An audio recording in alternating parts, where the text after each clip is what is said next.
participating in your civic duty. It's your duty as a Kenyan to vote. Because saizi, our my MP and all these people, they're the ones that are making decisions on your behalf. So if you don't put your right person, that's the reason why we are having these problems. So wale watu wenye wa vote, I think they need jail time if you don't vote, seriously, because you're the people mwenye mnatuweka kwa hizi mashida. You're just as bad as the ones when you walivotia the wrong person. But I'm saying, yeah, it's your right. You can choose, but don't complain. That's what we said during the last time, PP. Remember, muende vote, but kikiwaramba msi complain. But you see, a lot of people are complaining right now about how the state of the affairs and the country, the economy, and the, whatever is going on. This is the consequence, direct consequence of the kind of leaders you choose. So hata kama watu wanasema vote yangu, hata wakiiba, at least try. Sisi wote tukifanya hivyo, imagine what's gonna happen. These people are gonna do whatever the heck they want. So for right now, we all need to participate and vote. Na kama unaogopa kuibiwa, enda huko, hata kama si a president to make a difference. Enda huko kwa kijiji yenyu, wherever you're registered to vote. Chunga your ballot. Kaa huko, participate, become an officer. Whatever you need to do to protect your candidate, do it. Don't sit down and watch things happening and then saizi sasa tunakuwa affected. Anyway, it's not personal, I'm just saying, because kuna watu wengi wako na hiyo mentality. All right. Thank you, Kemi, for that. I want to hear from Boni. Sitaki kuifanya podcast yetu, nitabidi uende nyuma ya laini sasa. Boni, how are you doing? Doing great. How are you guys doing? Can you hear me? We are doing great. Awesome. Yeah, so the first time listener, but I'm already, this is a very interesting platform that you have. Very exciting. I don't know if you guys know me, but I spend a lot of time on publishing my analysis dealing with corruption and incompetence in our governments on X. So if you don't follow me, please follow. It's interesting listening to people's take on the issue of voting. I think all of us have to vote. I think that's important that you vote. If you don't vote, what you're doing is you're essentially allowing people that should not be in office to vote. To be in office. And if you think about where we are as a country and all the issues that we have, people are mad at Ruto, right? But Ruto would not be doing what he's doing if we had a functioning system of government. Our parliament is missing in action. We have a habit of electing celebrities and people who have absolutely no idea what it means to be a leader, right?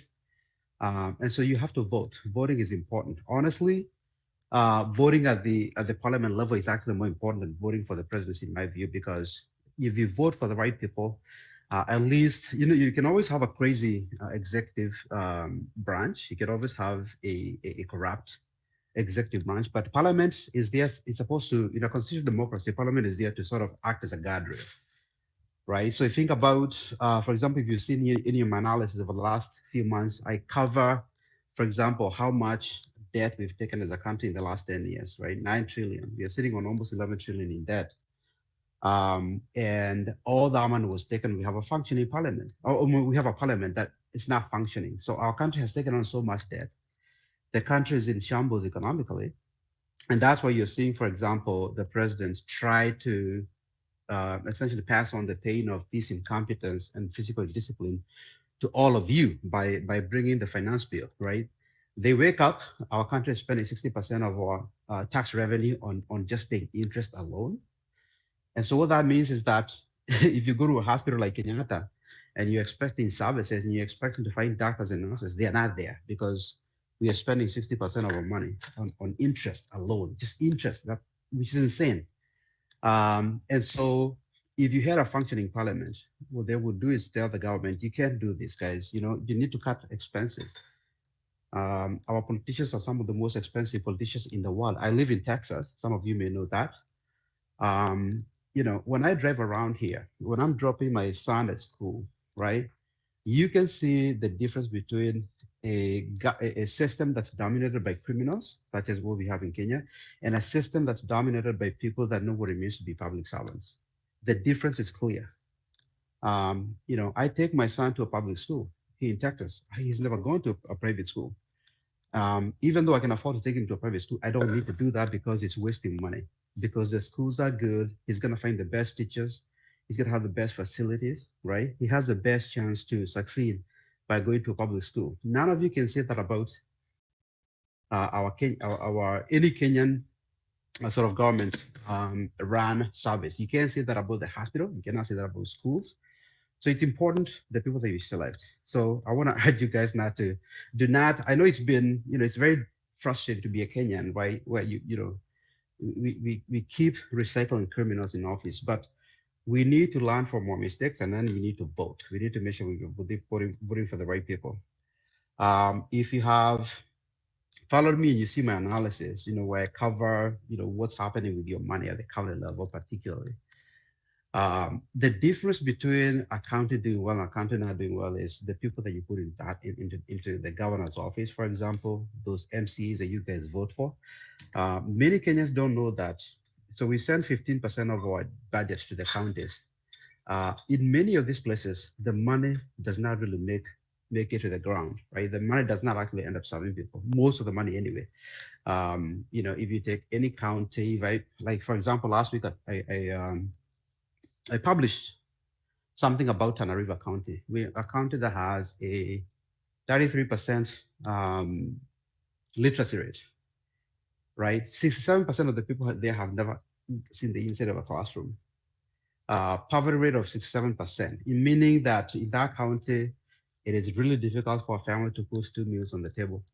So you think about a country like that, and then you look at how their leaders are behaving with your money, right? For example, they issue almost 1 billion shillings worth of contracts to shadowy firms, shadowy companies that did not even exist 3 months before that. They come in, they take almost 1 billion shillings, and they disappear, right? That money could have been used to build a school or to hire an extra nurse or a doctor, right? And so this is happening all the time in our counties. If we all get frustrated, if we all get disappointed and say, you know what, I don't want to get involved in politics, guess what? You cannot escape politics. If you live in that county and you don't vote, and these criminals realize that, they're going to be like, you know what, this is working for us. So you need to get involved. You cannot run away from politics. Um, I want to say the following before I finish, which is um, we have an abundance of what I would call dumb people in office, right? Someone mentioned this last years, and those kind of characters. Uh, your leaders in parliament, particularly, are not there. Their main job is not to pass out bursaries. They're not supposed to be driving around acting like kings, um, you know, passing out bursaries. They're supposed to be sort of helping manage our country. They're supposed to be there as a check to make sure that the government is not out of control. But our politicians, by and large, do not actually do this. They think their job is to pass out bursaries. So really think about the person that you're voting for in the next election, for parliament, because the issues that we have in Kenya, right? Just think about chronic unemployment. The age group of between 18 and 34 years is the most productive in any country. In our country, that age group is facing a 67% unemployment rate. Nobody's saying anything about it. Nobody's doing anything about it. Our country, again, is facing 11 trillion of debt, right? Because of that, 60% of every tax money that comes in is going to pay interest, as opposed to sending your child to school, as opposed to sending your recently graduated a high school son or daughter to university, right? Instead of fixing your road, instead of fixing your hospital. So these things have consequences. They have consequences, and we need to make sure that we don't get so disappointed that we sort of throw our hands in the air, right?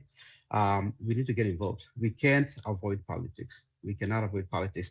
If you're also someone who sits there and gets frustrated by what's happening, do more than that. I think we all also do more than that.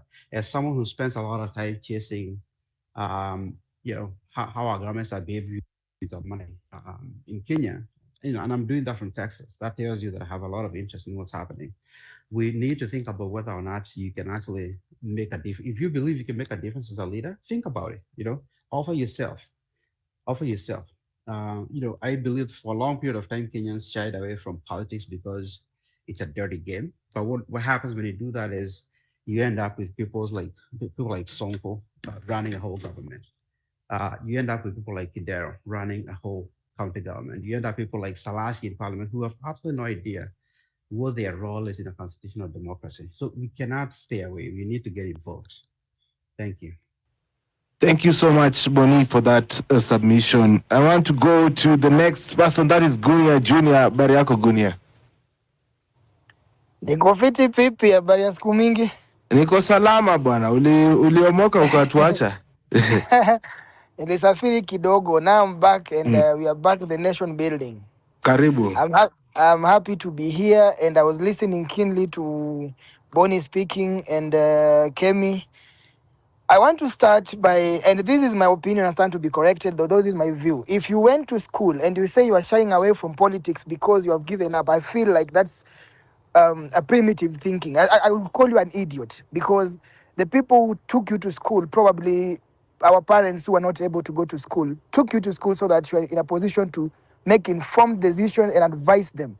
So if you are taken to school so that you can learn and come and advise people, and we have idiots going to parliament and doing funny things in leadership, and you stay aside and watch and saying it's for I don't know what. Basically, you're just a fool. Number one.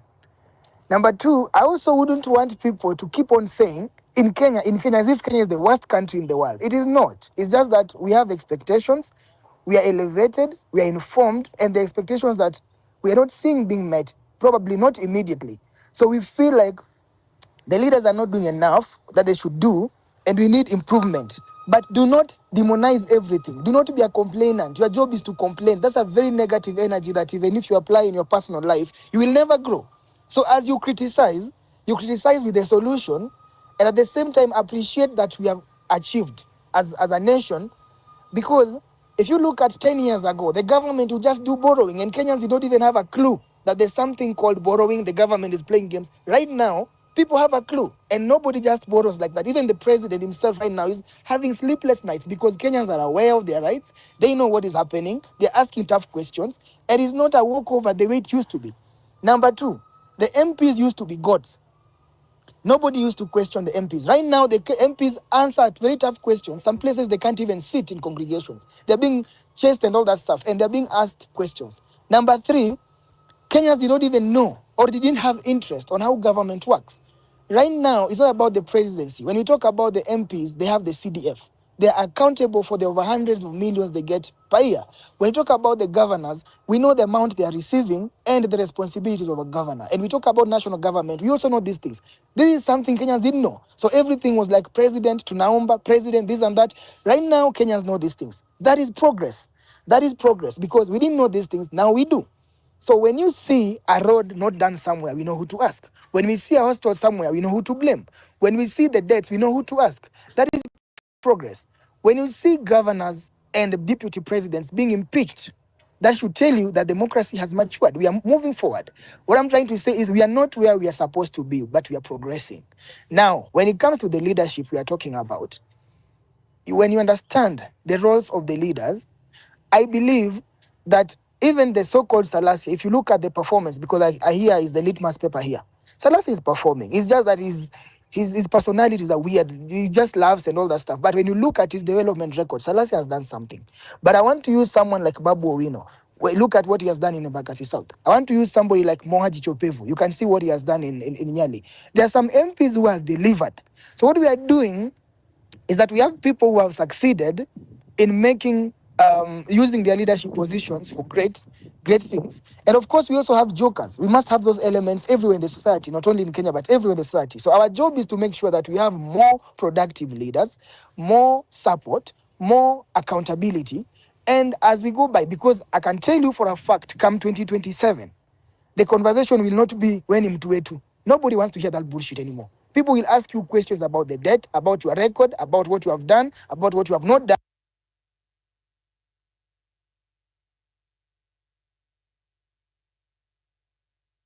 Well, Fared.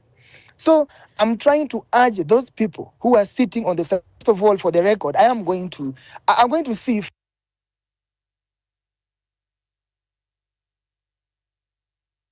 I've every money I get, the position I have. This those things, or even driving on the wrong side, somebody mentioned those things. They don't no longer apply. Nobody moves on the road, except probably for the president, deputy president, and probably few people. But this, the normal bulldozing that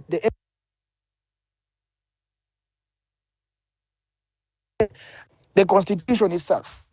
Kenya has the best constitution. And anybody who has read it and has compared with the constitution worldwide, other constitutions will tell you that Kenya has the best constitution. Is that implementation? Ndio kuna ukora. There's some ukora in implementation. But when you look at the gains of that constitution, for example, before the police used to intimidate people, they pick you and keep you for years as they feel like. These days it's 24 hours, everybody knows. Before, the police had the final say. These days, the DPP is counter-checking. The DCI, everybody is accountable, including DCI, including the OCPD, OCS, DCI, whatever. Everybody is, including the IG. They were being jailed the other day. So those progress is courtesy of Kenyans being awake. They read the constitution and demanded this upon themselves. It's a progress. So what we are doing is just we are improving. This is why presidential elections could be overturned by the Supreme Court. This only happens in Kenya. So what I'm saying is, let's look at the progress. And anybody who is saying they're going to participate, that's an idiot. People, you should bring the Nyaunyo. They must participate. They must give their opinion. Actually, it's a responsibility. So when you sit there and tell us you want good hostels, you want good roads, yet when you are making that decision, you're nowhere to be seen. Wait until you lose a loved one on the road because the road is probably some funny accident, or you take your loved one to the hospital and there are no medical facilities or there's no dawa. When you know, that's when you will understand that it is your responsibility. So I urge everybody to make a decision when that time comes. If you don't want chaos, just go vote in the leader that you want. They will protect the votes. We will protect your vote. At the end of the day, pole pole tutasonga. As we discussed right now, PP was not there a few years ago. PP is here now. And the way we educate each other, we will have more accountability, more wise ideas. There's a Bonnie saying that is sharing column all over. This was never there. He's educating people. If you read Bonnie's column today, tomorrow, after 1 month, probably will be more educated in terms of the responsibilities, accountability, and everything. So, people, for now, I'll leave it at that. But I am telling Kenyans that do not look at the negative side. Look at what we have achieved. Look at what we can achieve. What part do you play in us achieving that? Play your small role, however small it is. If it's just voting, it's helping Mnyanye to understand what is in the constitution, telling them huyu amesimamia debt, huyu ni mwizi. You give your opinion, educate these people. That's why we call that civil education, where Akina Morara walking around all. Even Morara is now contributing. He's moving around telling people, hii ni uongo, hii haikufanya. This was never there. So for me, I feel we have done well, and let's continue. Now, anybody who says they're not voting in PP, Nyaunyu. Thank you. You are listening to Home Run with Pippi. Weekdays from 4 p.m. to 9 p.m. Leo tunaanza this is just our first hour of Home Run with people, and we still have like 4 more hours. Ladies and gentlemen, welcome to the show. Hey, asante sana Gunia. The other guy, how are you doing? The other guy, how are you doing? Yes, I'm good, Pipita. Karibu sana kwenye show. Asante sana. So, I saw a post, some guy who said, after conceding defeat for member of parliament, sijui side gani, he said he concedes defeat and he understands the situation because the electorate could not match his IQ. And I think as much as leadership is going to change in the country, as much as some of us really would like to be leaders in this country, it becomes hard to even imagine the kind of people you are going to interact with once you decide to maybe launch your political career. The more things change in this country, the more they remain the same. Kenyans hope other people vote. Nimesikia hadi mmoja hapa akisema hatapiga kura. Kenyans stay at home, hope other people vote, and the people who go to vote most vote on lines that sometimes are tribal, but most especially shags what uko ndani huko mahali hawajui pipita. Unajua sasa pipita anajulikana kila mahali huko. Sasa kwenye hawajui pipita, kwenye hawajui hata x ina exist, hawajui spaces ni nini. There is a very large population there, let me tell you, and these are people who live hand to mouth, and some actually wait for 5 years hadi wapewe pesa ya bure. Now, in the 2022 elections, some place I had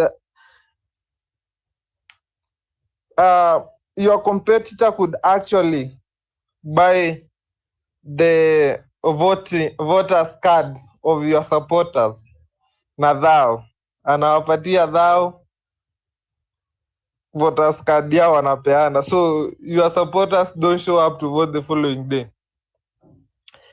It's a sad state of affairs in this country, and like I say, the more things change, the more they remain the same.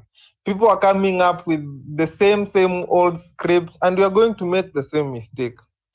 Personally, I've always been kind of political, but niliambiwa niache siasa because the positions I take are too honest. Because if I wanted to run for a political seat today, I wouldn't give anybody a shilling, Mimi, because I don't believe that's the way to go.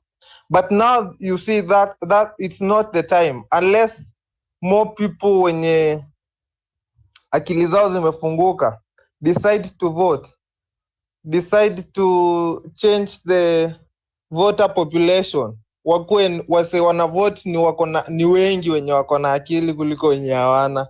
Now that will change, and this goes to university students, college students, the people with wenye wanaweza analyze vitu logically without the influence of money. Now when that generation comes to realize that politics is actually as politics is a central navigation point of everything in this life. Kuna vitu mingi, but once you mess up in politics, once you ignore politics, everything from healthcare to water to transport, all infrastructure, the moral campus right now lies kwa politics. So it will be hard unless the people wenye wamesoma decide wacha tuanze kupiga kura, because it's most of them do not. Most of campus students who are eligible to vote do not go to the ballot to vote, and it's sad, but that's the reality. Now the other thing, when you see even the people that upigwa sana Twitter, and you imagine you want to be like some of them, inakuchokesha. Because personally, I've read about this guy called Boniface Mwangi. I've listened to the guy speak, and before I got into Twitter, I always thought that was some really nice guy, yeah. Then unaingia Twitter unapata anapigwa manzi. So kwa zile sasa kama mnapiga mtu kama Boniface Mwangi, the person who I thought is like the good material, who do you want? Yeah. And then people draw names that ukiangalia, some existing politicians, some shoddy businessmen, and we have a long way to go. Yeah. Because if you could try to tear somebody like Boniface Mwangi down, a guy who, in my opinion, maybe not in the opinion of Today, some of you. the other guy, we are not going on personality politics. I want to talk about the people who are here on the space and also what you expect. So kindly also stay on topic. I don't want you to get lost. No, topic alone ni mbona mimi kwa uongozi. So I want to hear if you are looking to be an elected leader or you're looking to vote. So yeah, maybe you could stick on that line. Don't go much into Boni and all that. Yeah, okay. Sorry, nimetoka kiasi. So let me not use the name, but let me say the people Kenyans fight on Twitter na huku nje are some of the best people I've come across. Maybe in reading, maybe in watching, some personally, which means if I wanted to delve into politics, I wanted to vie for a political seat, it will be hard considering the electorate bado haija change kabisa, mindset haija change. Wase wengi, they do not know what's happening in the country. Okay, some sahi wase wengi wameanza kujua, but some are still ignorant. So yeah, I will vote. I voted in 2022. It was my first time voting. Hopefully I'll vote, but bado the fabric of the society bado haijakuwa uniform kabisa. So it will be hard for people going to the to elections with clear intentions, but Thank you. lazima tuta struggle and hopefully we'll get there. All right. Thank Yeah. you, the other guy. Let me listen to Patrick, and then I will go to Wycliffe, and then Frema. Frank Habari, I hope you're good. Patrick. Can you hear me? Yes, I can hear you. Hello. Jumbo. Can you hear me? Yeah, I can hear you. Thank you, PP, and all the listeners on this show today. This is a very great show. I like the topic today: leadership.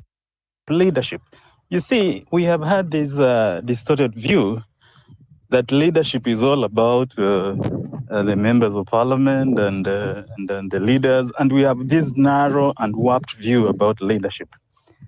I think we need to look at leadership on a whole scale, in the sense that all of us as human beings are endowed with different gifts, and we have talents, and we are born with something that we have to offer our society or the humanity we live in. So we have leaders from all cadres. We have leaders. You can be a leader in the business world. You can be a leader in an education sector. You can be a leader in the environment world, in the religious sector. You can be a leader in the political sector. You can be a leader in the Jua Kali sector. In all these kind of sectors, you can be a leader. So the issue is, what is leadership? I think that's where most of us miss the point. We shall ask the fundamental question: who is a leader?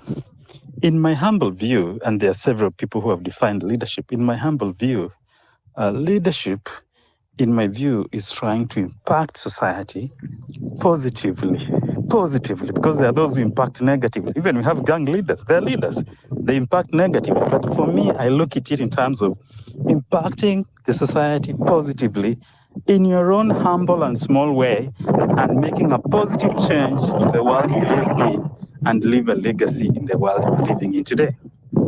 So, based on that, I want to disabuse the notion that people are coming up. Some have fears that, when you want to go for a seat, people ask you for money and all that. Well, that is a form of, I can call it an ideology or a transactional idea that has been introduced by our politicians, who are looking for a shortcut to leadership.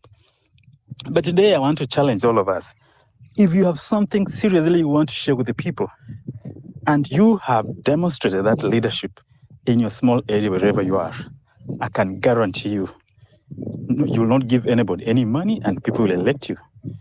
We have had leaders in this country. I'll give you an example. If you have known of a tycoon called Harold Mwau, for the first time when he was running as a member of parliament in the region of Kambani, the guys spent a presidential kind of campaign in a constituency, and the guy lost. He spent all the money.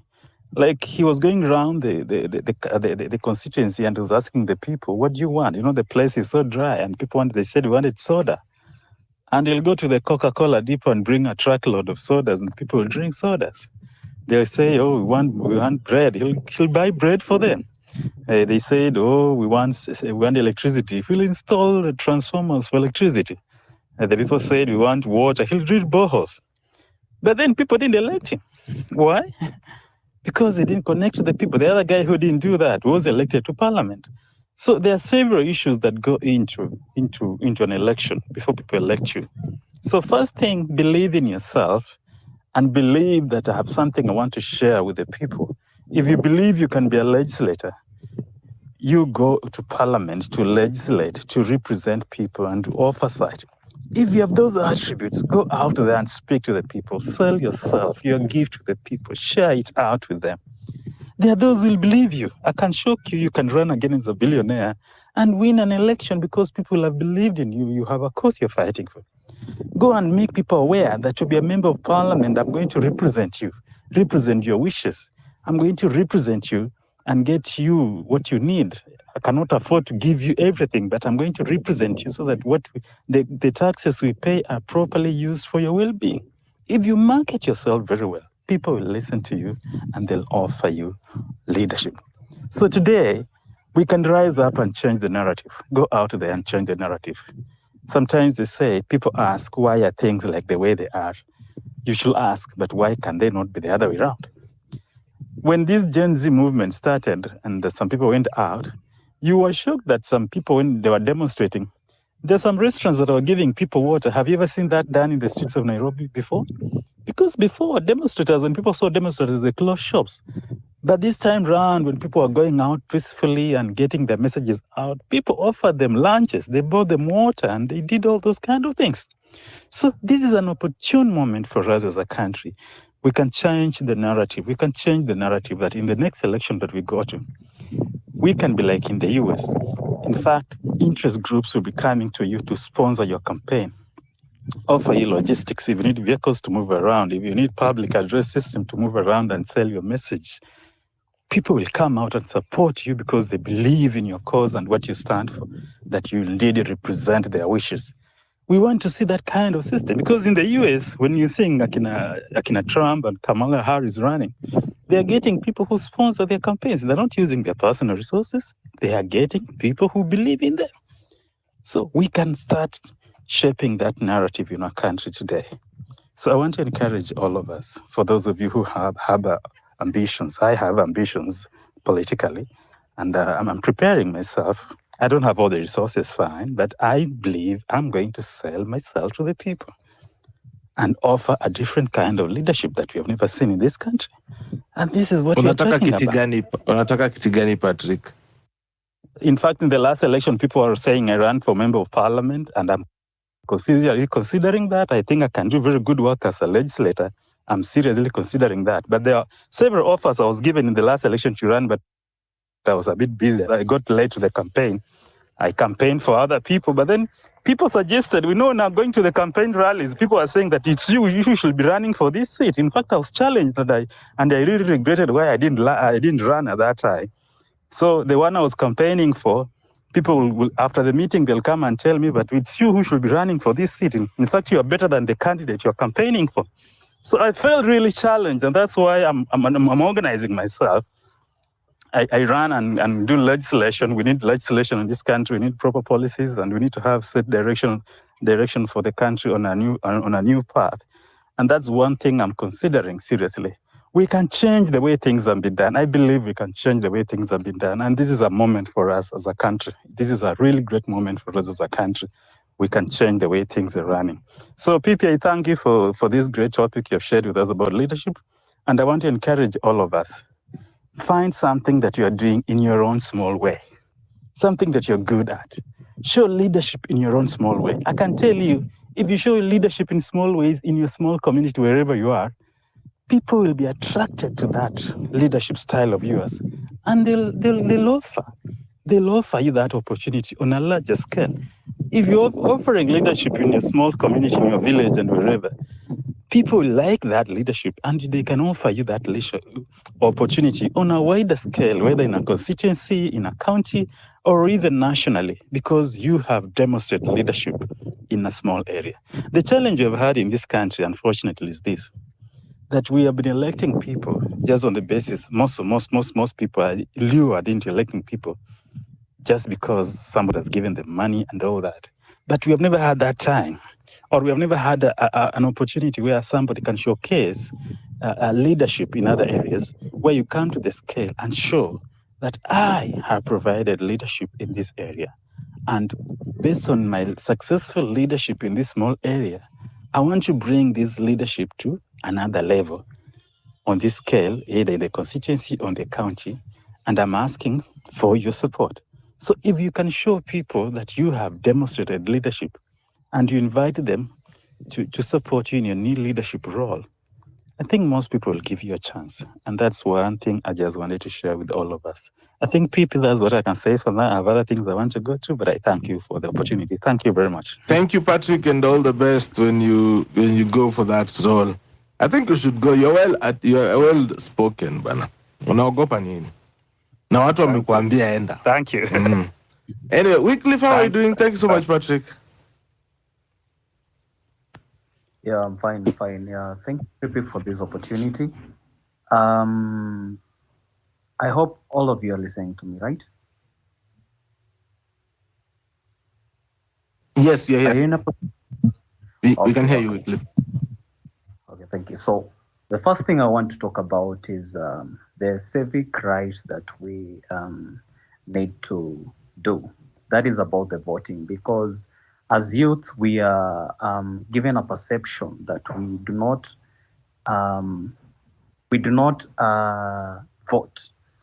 And in my area where I come from Gunja constituency. There's a lot of political patronage also as well that we need to fight with, because people are supporting leaders or voting for leaders in line with their personal interest, but not looking at the values of a leader or what a leader should have generally for them to be in a position to lead a constituency or either a ward or either a county. So I have an ambition. Actually, I am aspiring to vie for the member of parliament Gunja constituency, since the previous member of parliament was appointed as the current CS Energy and Petroleum. So another problem or rather challenge that I want to talk about is about the youth. We really do not have a unity of purpose. Somebody may rise up, somebody may want to, bring that meaningful change within the community, within the society, trying to bring about the civic education, but a number of them will, side with you, and then they'll later start bringing on the blame games, because the person whom was elected or who was elected is not the person whom we expect to lead that specific place or position which the individual is holding. So I think that we have an opportunity, and we have a one-time opportunity that we need to fully pursue our democratic right. We need to echo our voices. We need to support each other. We need to, just encourage each other. We need to look at all the avenues on how we can get into this government and ensure that we are in control. Because I wonder, for instance, many a times in a position I currently hold, known as the Sierra County College and University Students Association, we have a number of issues whereby students from Nairobi, Kakamega, apply for bursaries, but being that now I'm the constituency representative, they have to look for me right they have to contact me to go and do a follow-up for just a simple bursary of 5,000, which is not making any logic. So I think it is high time we utilize this opportunity that we have. It is high time we come together, we unify our voices. It is high time we not only just come together, but we need to really embrace the movement, embrace the Gen Z whatsoever, because even in my area where I'm coming from, the old aspirants, actually currently as I'm speaking, we have over 20 old aspirants who want the very same position with an ODM ticket. Maybe I haven't heard about an independent candidate so far, and it really tells you what people really want to serve the interest of the party. They do not want to serve the interest of the people, and that is what we should really try and walk away with as youth. So, people, I want to thank you so much for this opportunity, and I hope that moving forward we'll continue to discuss further and see how we can echo our voices more clearly to reach out to everyone there who is, fighting for a better society. Thank you. Thank you so much for that submission, Wycliffe, and all the best in that seat as you run for it. I see Frema is here with us. Habari yako Frema? Mzuri sana, nimesubiri sana. Karibuni. Line ni Subira mrefu, uvutairi. unajua siku huku tunapatia watu nafasi ya kuongea yao yote. No, I understand. And I'm impressed by today's candid conversation. Nimefurahia sana. And Karibu also, sana ndugu yangu. let me first take this opportunity to thank you because you are doing very exemplary work in giving opportunity youth at least to submit what is in their minds pertaining the current leadership and governance. First, let me respond to Patrick.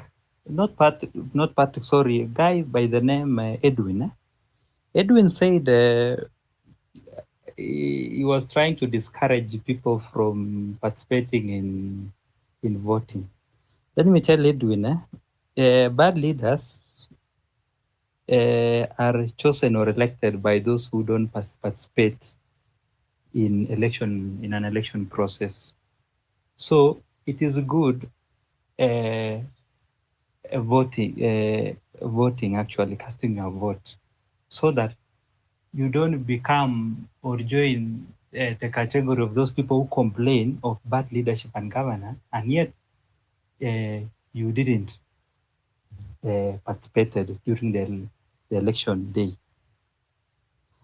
I want to thank Bonnie and Gunia. I think he has spoken our minds. They have talked of what resonates our thoughts and minds. And I am going to be brief. Election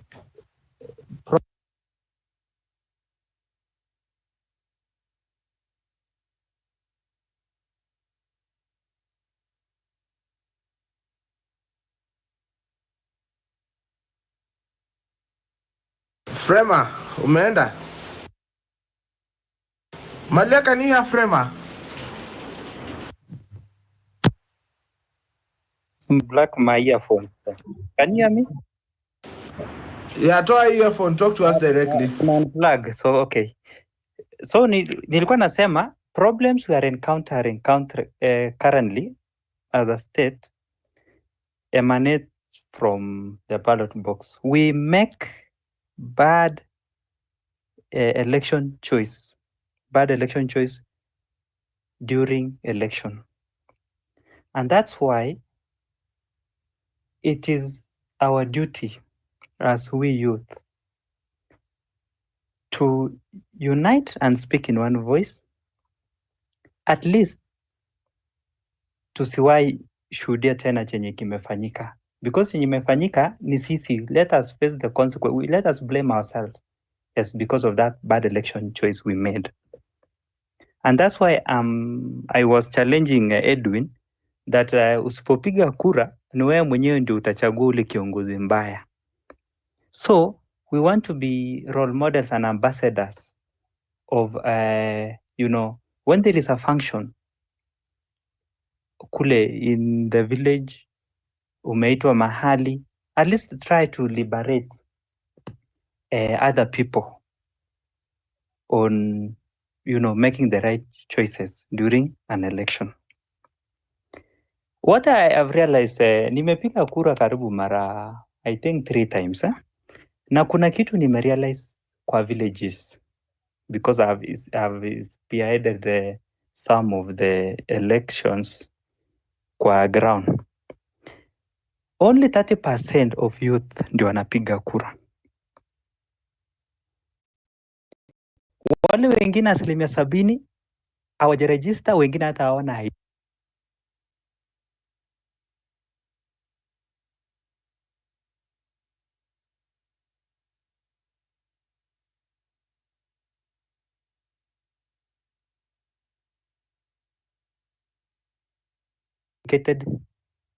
Civic education hawajafanyiwa civic education, so wanapiga kura kwa msingi ya kabila on tribal basis, and that's where leaders wana clinch into power. Vijana, it is so sad that we have 2 types of fools. I'm sorry to say this, but it's reality. We have an educated fool and a fool who is not educated. But so I'm blaming an educated fool. An educated fool is that one who sounds more primitive than an unschooled fool. Why a politician mwenye hajasoma anaenda kununua makaratasi, anakuja kukununua wewe wakati wa kampeni upige kura, anaenda bunge ananunuliwa kupitisha mswada which is against the will of the common mwananchi, and then you come and cry that certain leader amekuwa puppet, ametumiwa, amepiga kura against us, na ni wewe mwenyewe ulinunuliwa kura. So let us liberate, guys, and change from that. The other thing, as I am winding up,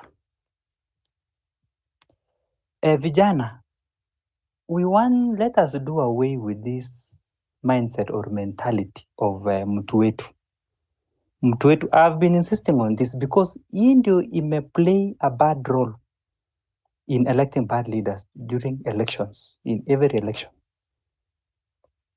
Tafadhali tuache na at least to educate our watu wako ground. We have factors that which Boni and Kunia have talked about, the factors that can create a complex interplay that leads to the selection of leaders who may not serve the best interests of their constituents, such as charismatic appeal. Bad leaders often possess charisma and strong communication skills, using flowery language to attract followers, overshadowing their lack of competence or integrity. And that's what you have seen in Kenya. We have populism. Leaders may appeal to popular sentiments, promising solutions to complex issues in a simple, relatable way, which can resonate with voters who feel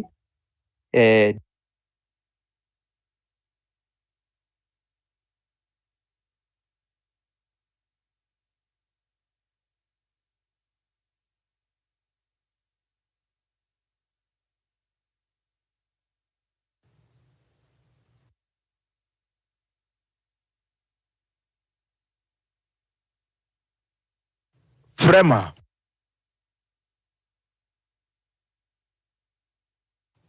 We are losing you, Frema. I don't know if you can hear me, Frema, but I've lost you. Welcome to the home run with Pipi. Frema, I'm going to drop you so that you can reconnect. Ladies and gentlemen, this is Home Run with PP. Happens here each and every weekday from 4 p.m. all the way to 9 p.m. East African time. Malia Davis, how are you doing? I'm good, VP. How are you? Niko salama kabisa, nashukuru. Asante. Nasalimia wenzangu. Okay, today's topic is very complex. It's not a simple topic because it has so many nuances. Let's just take an example. I know you've said we don't discuss personalities, but now who else do we have to discuss? Like, take Morara. I understand Morara, there was a time he ran for MCA somewhere in Kahawa or something like that, Thika Road somewhere. And he didn't sell through. But you can see now, because I think the point that I want to come out is that electoral leadership is not the be-all and end-all of leadership. Because you can see Morara is doing very well, and had he become an MCA, probably he will not be able to be of as much impact as he is now. Another person is our women's rep for Nairobi, Esther Passaris. Esther Passaris was doing Adopt a Light. She used to find sponsors to be able to adopt a light so that the city could be lit. And if you go through Nairobi now, you will see that we have a problem of darkness. Very few roads are lit. Most of the roads are in utter darkness. And when she was doing that, she was really, she was doing an impactful type of a leadership. Now, as a women's rep, I can't tell you what she does, And I'm not saying that women's reps, there is some people say that women's reps seats should be scrapped. Because there are so many people who have been able to come into leadership through those women's rep seats. And we know in Kenya that even with the affirmative action of the women's rep seats, we are still having only 19% of politicians or elected officials are women.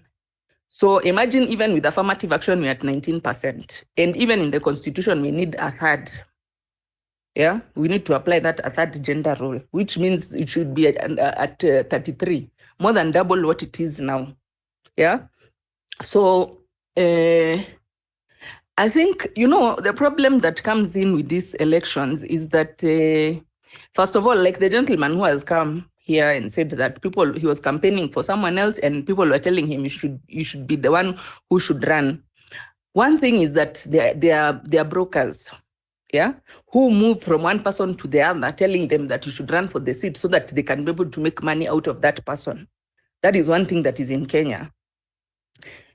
People can come and tell you, run, people want you, but what they are after is not really your leadership.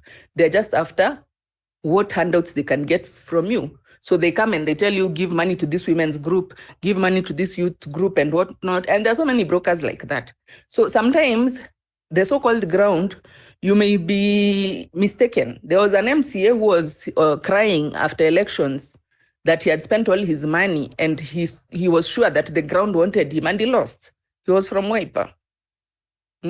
So sometimes the voices, you don't know who is genuine and who is not. But money plays a big role in politics. It's very rarely, and that's why you see these cases come on TV of like PK Selassie or Selassie, because they are rare. That's why they come on the news. It's very rare for you to win an election if you don't have money. And you can still have the money and still fail. But most of the time, you need to give people money. That is what Kenyan politics is about, particularly like in high-stakes areas like Nairobi here. Boniface Mwangi tried to run at one point for MP, but he was not handing out money to people. So he lost to, I think, Jaguar. And that is the trend. That is the reality. At times it's good to just face the reality. Then there are people who are go even to the extent of even using supernatural means like witchcraft. This money which they distribute, they bewitch the money so that it confuses the electorate. And there have been cases like that which are taken to court, whereby someone won election by witchcraft and it's taken to the to the court that this person won unfairly, because even the witch doctor is there to give the to give the witness that I bewitched money which was given out, and that's how this guy was. Anyway, there are so many nuances, but I think our elected leaders, it's corrupting. You can go in, because I keep thinking about Morara. What if Morara had gone in as an MCA, and then he goes in and he sees what is happening there. They are taken on trips. They are busy embezzling the money. Maybe by now he could have been corrupted. You go in and you see other people, your peers, they're getting rich quick because of all these things. For example, he was elected to be an MP. He is then put in a parliamentary select committee. In that parliamentary select committee, they do research and get complaints from people. And then what they do is that they reach out to the person who has been mentioned and ask for money, So it is a matter of, I'm in a parliamentary select committee so that I can get bribes against people who are doing wrong, so that I can enrich myself. So you are going to be isolated because everybody else there is there to climb the ladder. Okay? So if you came in like Akina Toto, you go there and you find the other people, they have all kinds of money, they have apartments in Dubai, and you're just that village person who it's only your village people who helped you. Like that guy who was called Mwirigi, if you can remember him. He didn't even have fare for coming to Nairobi. And immediately he landed in Nairobi, he was given a Prado. So he goes to parliament with people who they're damn rich. And you see, he feels, a human being is a social animal. So when you are in that kind of environment and you are so poor, and these people, they are so loaded, they are thinking rich, you even feel inferiority complex, because now, and then they're getting rich and you are seeing it because the bribes are not paid. When they want to bring a motion, you remember the lady who even went to the loo to give people 10,000. So the place is a marketplace of selling and buying. And that is all what it is. And you can see MCAs who they come in, within 1 year, the person is filthy rich. So I'm not very sure about the capability of someone who is genuine coming into a corrupt environment and changing the environment. Most likely, the environment is the one which is going to change you. Or if you can't change it and it can't change you, then you'll just be there, you're frustrated, you go on, and then at the end of the day, probably you lose the seat to somebody who is wealthier, because you'll be frustrated. Because if everyone else is there to enrich themselves and you're there to genuinely serve, you will have it rough. But I want to give accolades to some people like Babu Owino. Babu Owino, we knew him during his time in the university, and he was implicated in things like drug dealing and all that. But when he came in as an MP in Embakasi, he really did a good job. And not just monetarily, in terms of dishing out, because our problem also, we have made these MPs to be our ATM machine. You find I knew somebody who wanted to run for an MP seat. He was not even an MP, he was just looking to run. Then people are sending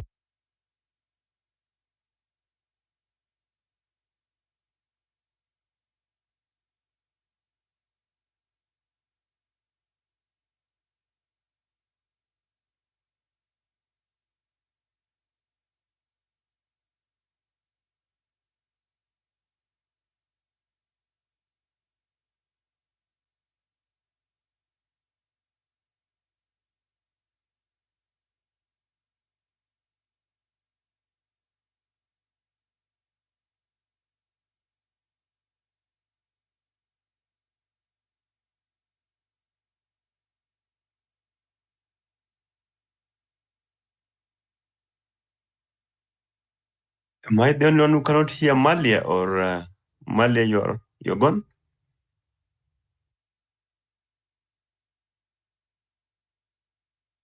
Lost. Malia. Yes, we lost Malia. Okay. Sawa. Let me bring in Okoth to talk to us. How are you doing, Okoth? And then we'll go to Preman. And then if you're a leader, I'm looking for those people who are looking to be leaders to come and tell us what they are planning for their people. We already had a couple of people in the first hour. I know Bonir is looking to be a governor, so I'll be letting him speak to us in a few. Yes, but right now, Okoth, how are you? I'm good, brother. Asante sana for this great opportunity. Yes, my name is Okoth Opondo. I do civic education on TikTok, sometimes just using some research work by amazing people like Boni, trying to make Kenyans understand how the Kenyan economy is being managed and just how generally things are running. So I find this conversation very important, Peter, because one, I was the youngest candidate in Kibra by election 2019, where we had Mariga, Imran Okoth, and 22 other candidates. We were a total of 25 candidates, and I emerged number 4. And I was running without a political party. So in that election, we had 24 candidates, 17 running with parties, and 7 running without political parties. 3 ladies in the race, then the rest were gentlemen. But I was the youngest in that race. And to date, I do thank everyone just for getting the opportunity to run and just to see how campaigns are done. I was 22 when I was going for this seat, and I can tell you that the reality on the ground on the campaign, politics is not for the chicken-hearted, because what I saw on the ground, and I can tell you even 2 weeks to the day of election, I could never sleep at my home at all. As we're speaking right now, I have panga marks on my back, which were actually sustained on me by young people that we went to the same schools within my area. And later on, I remember one of them revealing to me that they were given 1,000 to share 10 people, so that they could just come and scare me and make sure that I don't proceed the election. So at first people thought that I was going to get out of the race. I chose not to go with a political party because you know how nominations usually go. So along the way, it became very difficult, especially the issue of collecting signatures. You needed to collect 1,000 signatures from registered voters. You go round one, you take about 1,200 signatures to ABC, they verify, they tell you that out of these 1,200, only 400 are valid. You go back to the ground again. Now even IBC made it so difficult because you needed to take the signatures and photocopies of IDs of everyone who is signing for you, which is total. I mean, it is very, very, very difficult, honestly, for a common person. How do you get someone's signature and again tell the same person, now give me your ID so that I get a photocopy? And remember, you're just collecting these signatures randomly from the markets and from everywhere. But anyway, we managed to do it. And finally, after 3 rounds of taking the signatures, because of the second round, I was giving up. When I went for the second round, taking signatures, I took about 1,700 signatures. IBC told me that only 917 were valid. It was about 6 hours to the deadline. So again, I went back. Now what I had to go do, then again, just going again. And you know, you can never be sure who is a registered voter or who is not a registered voter and who is the registered voter in your own constituency, because there are so many people also working there. So then after that, we got into the race. And I remember when I when I became very serious with the campaigns and now started going to TV stations, which was also very difficult because even television stations, they know who they, they invite. They invite these big people from the big political parties, and I'm sharing this with a lot of authority. I even told, I think, one of the media personalities when they invited me to KTN after the election that why are you inviting me now? And every time your people used to come to the ground, and every time they cover our voices, then later on a reporter and the cameraman will tell you, unataka kuonekana kwa news ama watu kuna 5,000 ama upatie kuhakikisha that your voice plays saa moja ama saa tatu. So media is already biased on how they handle candidates, even those wenye wanajua tu kitu wanafanya. The people on the ground, that's another challenge. Now let me tell you, everyone on this panel, even what shocked me most. Even we, the people who are running for some of these seats, do not even understand what we are running for. Mimi, I was glad. By background, I've done law, I've been the civic education, even at a civic, physically, I've done like town halls in about 40 out of the 47 counties. I was among the people who hosted G-Active, and if you remember G-Activate, that brought like the presidential candidates in KICC 2017. I was just among the people mobilized, and I was one of the people who were moderating the panel there. So at least I really knew what a member of parliament is supposed to be doing. So when you are campaigning and you're going to the people, what do the people most of the time want to hear? They want to hear now solutions. How will you address issue ya chakula? How will you address issue of floods, mvua ikinyesha ni Kibera? How will you address this? How will you address this? And ukianza kukua real kidogo na kuambia, okay, unajua role yangu kama MP ni oversight, legislation, representation, and watu sasa wanaanza kudisconnect kidogo na wewe. We attended community debates and debate after debate. For me, that one is where I was doing well because I've been a debater and a public speaker for some time. But now, when it comes now to the issue of money, the moment you may declare you are a candidate in a race, if you're keen enough, you realize the schools and churches do a lot of fundraising activities times a campaign because they know at that point everyone is desperate. You're looking for crowds. So you just get a random call from a church. Hey, niaje, can you join us this Sunday? Unaenda huko. Huko ukienda wanatarajia unatoa pesa, ukitoka tu hapo hivyo, ukitoka tu immediately another candidate kume pia alikuwa amepangwa atajoin tu after wewe, after hiyo later on unaenda kwa Facebook unaangalia ma tweet unaangalia unapata that moment ulitoka hapa watu walipanga candidates wote, not that they really want people to listen to you. That is the time wanataka kujenga kanisa mpya, wanataka sijui kujenga nini mpya, kuchange roof za kanisa na nini na nini, and this keeps on going and going and going. But now also as somebody mentioned here, when you just design campaign vizuri, polepole sasa unaweza kupata interest groups zinaanza kukuja. But unfortunately a by-election inafanyika within a very short time. Campaign was just about 1 month, 2 weeks. It was very rigorous campaign. Most of you will remember how the current president was campaigning for Mariga, and the former president with Raila and all that brigade was campaigning for the other candidate. Sasa sisi tulikuwa tu in the mix hapo ndani. Watu nakupata wanakuvuruga, people don't want to listen to you. But immediately after the elections, when all the other candidates are gone, wewe ndio umebaki hapo hivyo mtani. Mtu akitaka tu shida ya akiwa na shida ya basari, mtoto anafaa kwenda shule. Nani sasa wewe ndio unakujiwa? Wewe ndio kiongozi wetu, tunaona tu hapo karibu na sisi. Oh, tusaidie kufanya. But then how you wonder. For example, I met a certain woman who told me, because I train schools on public speaking and debates, I ran a debating program. That woman came and told me that, Opondo, unajua mtoto wangu anakupenda hata kwa nyumba na ni convince nikupigie kura. Lakini sasa wewe ni leader wa mtoto wangu. Mimi baba akisema ama nani akisema niende right ama left, huko ndio direction taenda. But then after election, the same person now comes to you that unakumbuka ile mtoto wangu anakuambia sasa shafanya KCP na sasa hatuna namna vile ataenda high school. So even how Kenyans look at leadership itself pia ndio inachanganya zaidi. Because I looked at the number of times nilikuwa demanded nitoe pesa in places zenye hata nashindwa natoa pesa ngapi. Imagine mimi at my age of 22 hata bado niko campus, mtu mwingine anafaa kwenda campus, anafaa kwenda abroad, unaitwa rambe yake ya kumchangia tiketi ya ndege. Wewe mwenyewe hata sasa hata bado hujamaliza university yenyewe. Unajiuliza, how practical is this? How do Kenyans actually even view the leaders ama the aspirants on the ground? And it's just a time that people just see it is a time now to start harvesting from people left, right and center.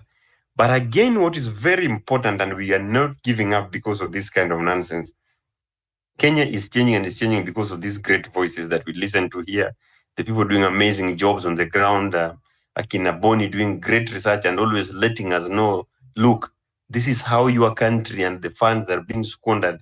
Guys, wake up and see the reality. One thing that I believe as Kenyans, lazima tuangalie leadership beyond politics. Tusione leaders in these 290 members of parliament we elect, the 47 senators. As someone said here, turudishe leadership huku chini kabisa. Tuanza kuangalia as simple as even a funeral committee kwa mfano. Who do you trust na pesa yaku? Ya pesa ya matanga. Na kama mtu mnamtrust inamaanisha huyo mtu mnajua kubudget vizuri. Pesa ya harusi kwa mfano, who do you trust? That's something we call fractal democracy. We start looking at things at the smaller level, that whenever there's a gathering somewhere, nani watu na trust as a chairman, na tukimtrust as a chairman hata kama ni kupanga football tournament, ana deliver. Tukimweka kama secretary wa nini, ana deliver. To me, those are now the people that we should start now thinking of even how to scale them up. Tuanze kuangalia watafanya watatupeleka aje. Lastly, let us make every Kenyan, with myself included, because the question hapa ni mbona mimi kwa uongozi. People should know that the real duty of the citizen is not just to vote. It begins immediately after voting. Today, Boni will contest or Opondo or Pipita or Freeman or Wycliffe in Ugunja, but the Wycliffe Ugunja is my constituency. I come from Sigomre. So today someone will contest. There's no single day that tutaipata maybe tumechagua mtu 100% votes. But the moment election ishafanyika na imeisha, can we then now just agree that now we have another new duty of now putting this guy on check, that whether mimi nilimpigia ama sikumpigia na ni MCA wetu, lazima deliver. Tumfanye elewe duties zake ni gani, na kienda off, we know that the constitution and the laws zinatupatia power ya kumrekebisha, na kama itawezekana hata kumungatua, so that tumreplace na the right people. I insist 5 years in the life of a man bwana, tuna waste time mingi sana. So kama tunaweza tu kubali kupatia mtu kura kwa sababu ameleta leso ya shilingi 500, it is your 5 years that this guy is going to waste. 5 years inamaanisha kama mtoto alikuwa class 8, kama bado wenye walikuwa wanafanya KCP, by the time anamaliza umefanya hadi form 4, amekula time yako yote ya high school, nothing has been done. Wewe umetulia tu pale, tulishachagua mtu mbaya, sasa tumwache aende. Guys, when we talk of mbona mimi kwa uongozi, it means that even if I do not occupy an elective position, I have a role to play in how the leadership of my county, my ward is being done, and we have to do something about it. And that's why I'm really appreciating everyone kwa hii panel and Pepita. Asante sana manze. God bless you so much. Bana Okot umeongea kitu fulani hapo kuhusu campaigns. But let me understand this. What do you mean you could not sleep at your place for 2 weeks before elections? Ulikuwa unahandwa hivyo sana? Yes. They were looking for you actively. I'm here. No, I'm asking. You were saying that during the campaign time you are unable to sleep at your place. Was it because people were actively hunting for you to murder you or what? Yes. Unajua mimi nilikuwa nakaa na karibu na place inaitwa State House. State House ni place inaitwa Olympic. Hapo ndio sasa penye, yani the main entrance ya kipo kwenda kunji ama wapi.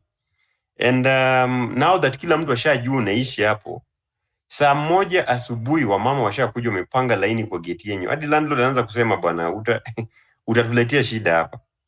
Mtu anakuja anasema bwana jana nililala njaa.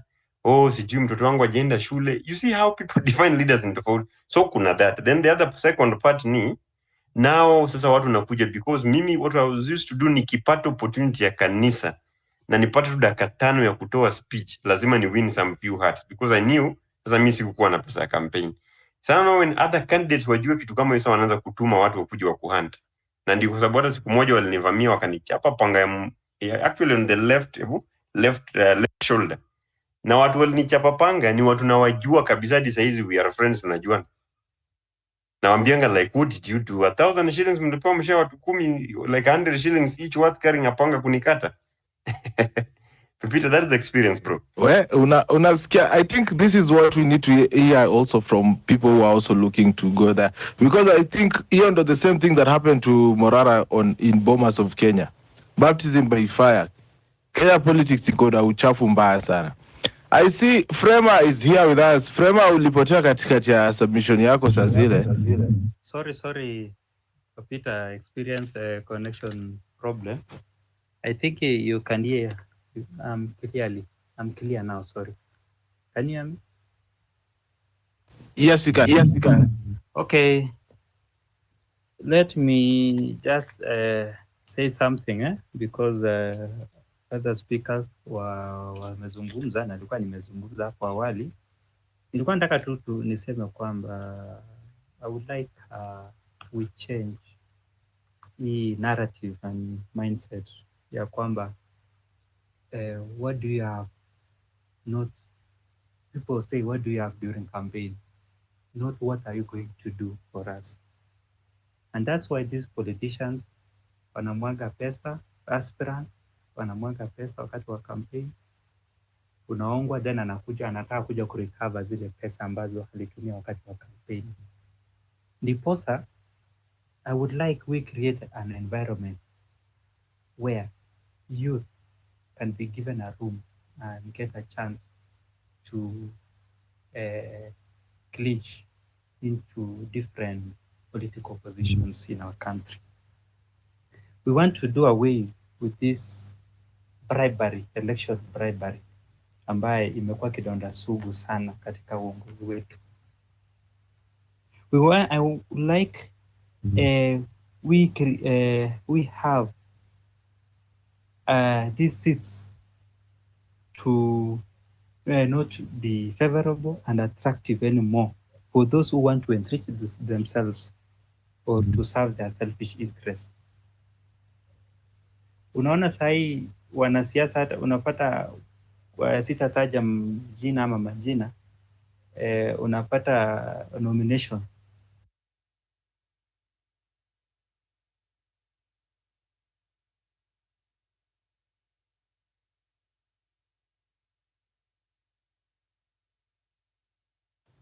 Ala, Frema. Your network, baba.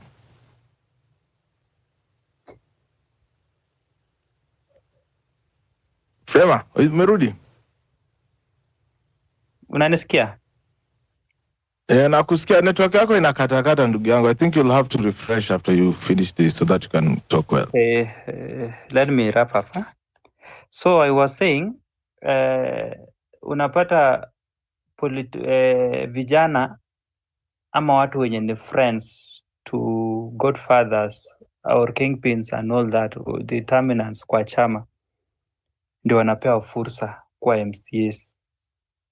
Ndiposa unapata tuko na nominated politicians hawajui kazi ya kufanya. They were supposed to represent us youth in parliament, lakini kazi yao tu ni kuzurura from one place to another, kupiga mapicha and doing all those stuff which doesn't relate at all na chenye wanastahili kutufanyia. So vijana wenzangu, I'm aspiring actually politician, but not now, maybe in the next 10 years. Yeah. So when we have created ile environment, ilikuwa nasema conducive environment for we to be chosen, because hii siasa lazima ukuwe na pesa, vile unani amezungumza. This guy he was contesting for a parliamentary seat somewhere, sijui ile alisema Nairobi ama kule Nyanza. Amesema mambo, ametacha about pesa na pia kukampeniwa na viongozi, na hiyo ina disadvantage wa candidature kama una pesa ama una mtu mkubwa mwenye anaweza kusaidia. So nataka tubadilishe haya maneno so that at least pia sisi vijana, sababu the moment sisi vijana tukipata fursa ya kuongoza, at least tutakuwa na change. Na pia kama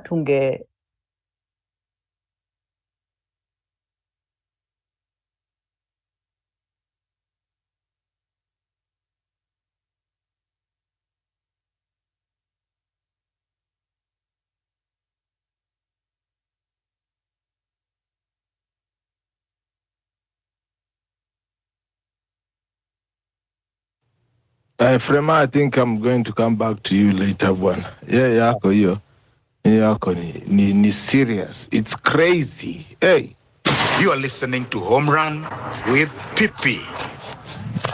Weekdays from 4 p.m. to 9 p.m. Ladies and gentlemen, you're tuned in to Home Run with Pippi, of course. Happens each and every weekday from 4 p.m. all the way to 9 p.m. East African time. And of course, today on Tuesdays, we are here on State of the Nation. Today, I'm listening to leaders who plan to be leaders when the time comes, so that we can hear what is exactly in the market for us as Kenyans. So I've listened from MPs, aspirants, and of course MCA aspirants. I also see Boni here, who is also a governor aspirant, who I'm going to let talk to us right now. Leo is an exceptional day because normally on Home Run with People we are very intolerant of politicians, but today we are letting anybody who has political aspirations to come and talk to us and tell us ameona kitu gani anaweza fanya better and different for his people. So that is what we are doing here. And of course, Home Run with People is 100% supported by you, the listener. If you like what I'm doing, there's a tip line, 0721948229. That is the number that you send in your support to help us keep this studio running. I see Boni, you're back. Boni, can you hear me? I can hear you. How are you? I'm fine. So talk to us about your aspirations for Kiambu, given that Kiambu has gone from Nyoro to who?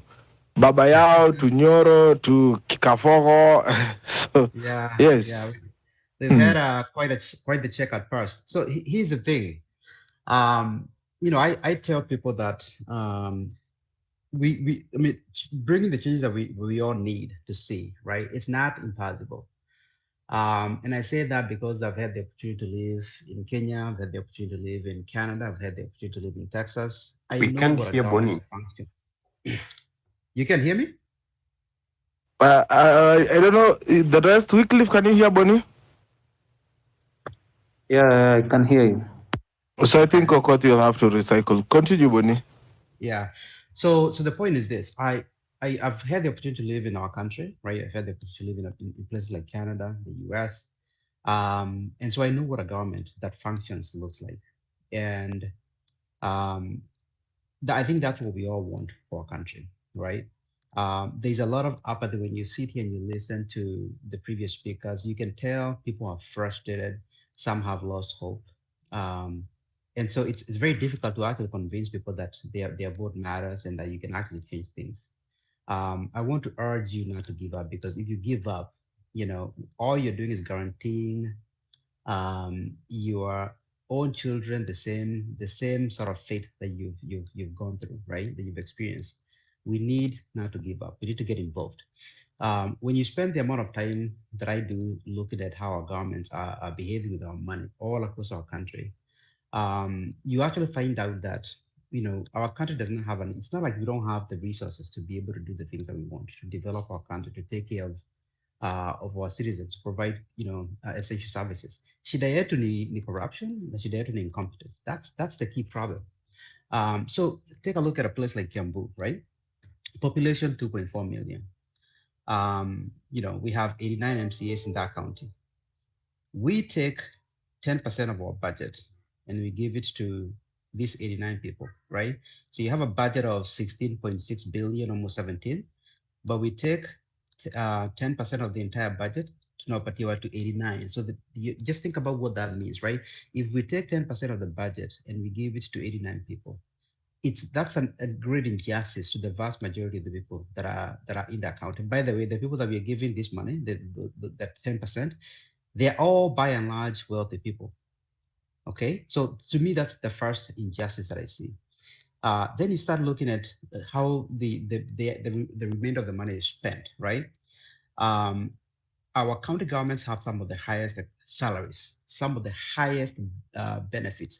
In many of these counties, if someone makes 100,000, they can expect to get 85% of that amount additional in allowances. You've heard allowances that you've never even contemplated, risk allowance, responsibility allowance, leave allowance, tuition allowance, housing allowance, extraneous allowance.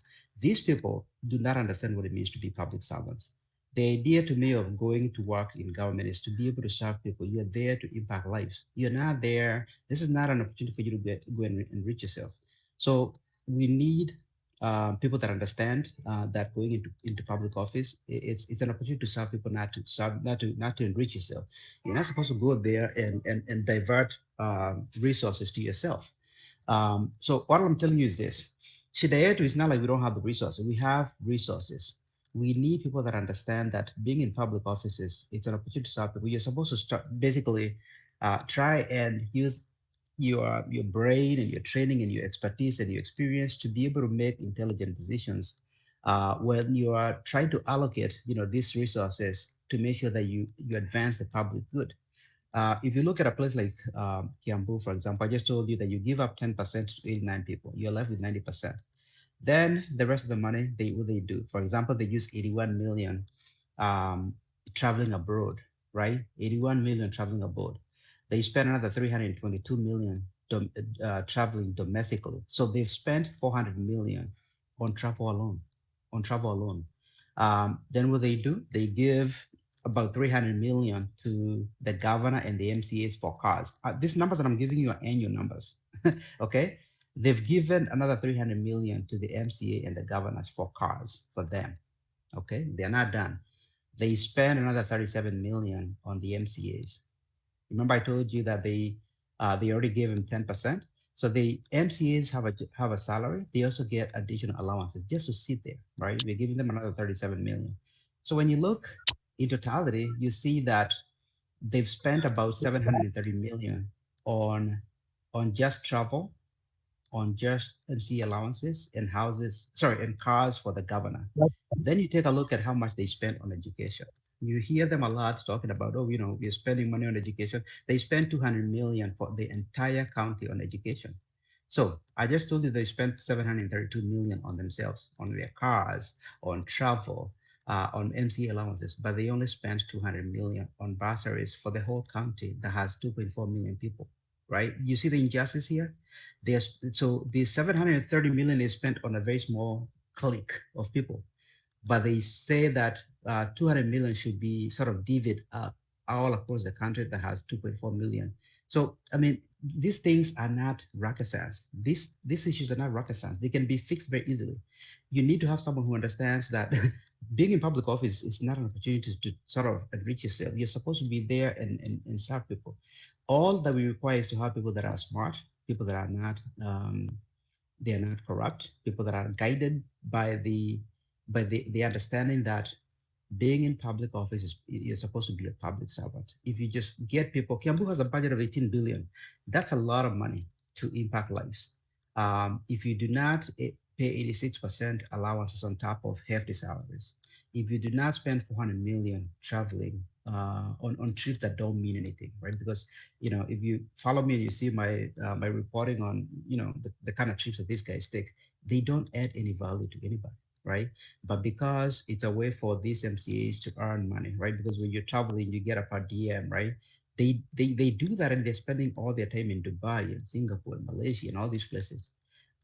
When they come back, there's absolutely no value to you, but they've spent 400 million, right?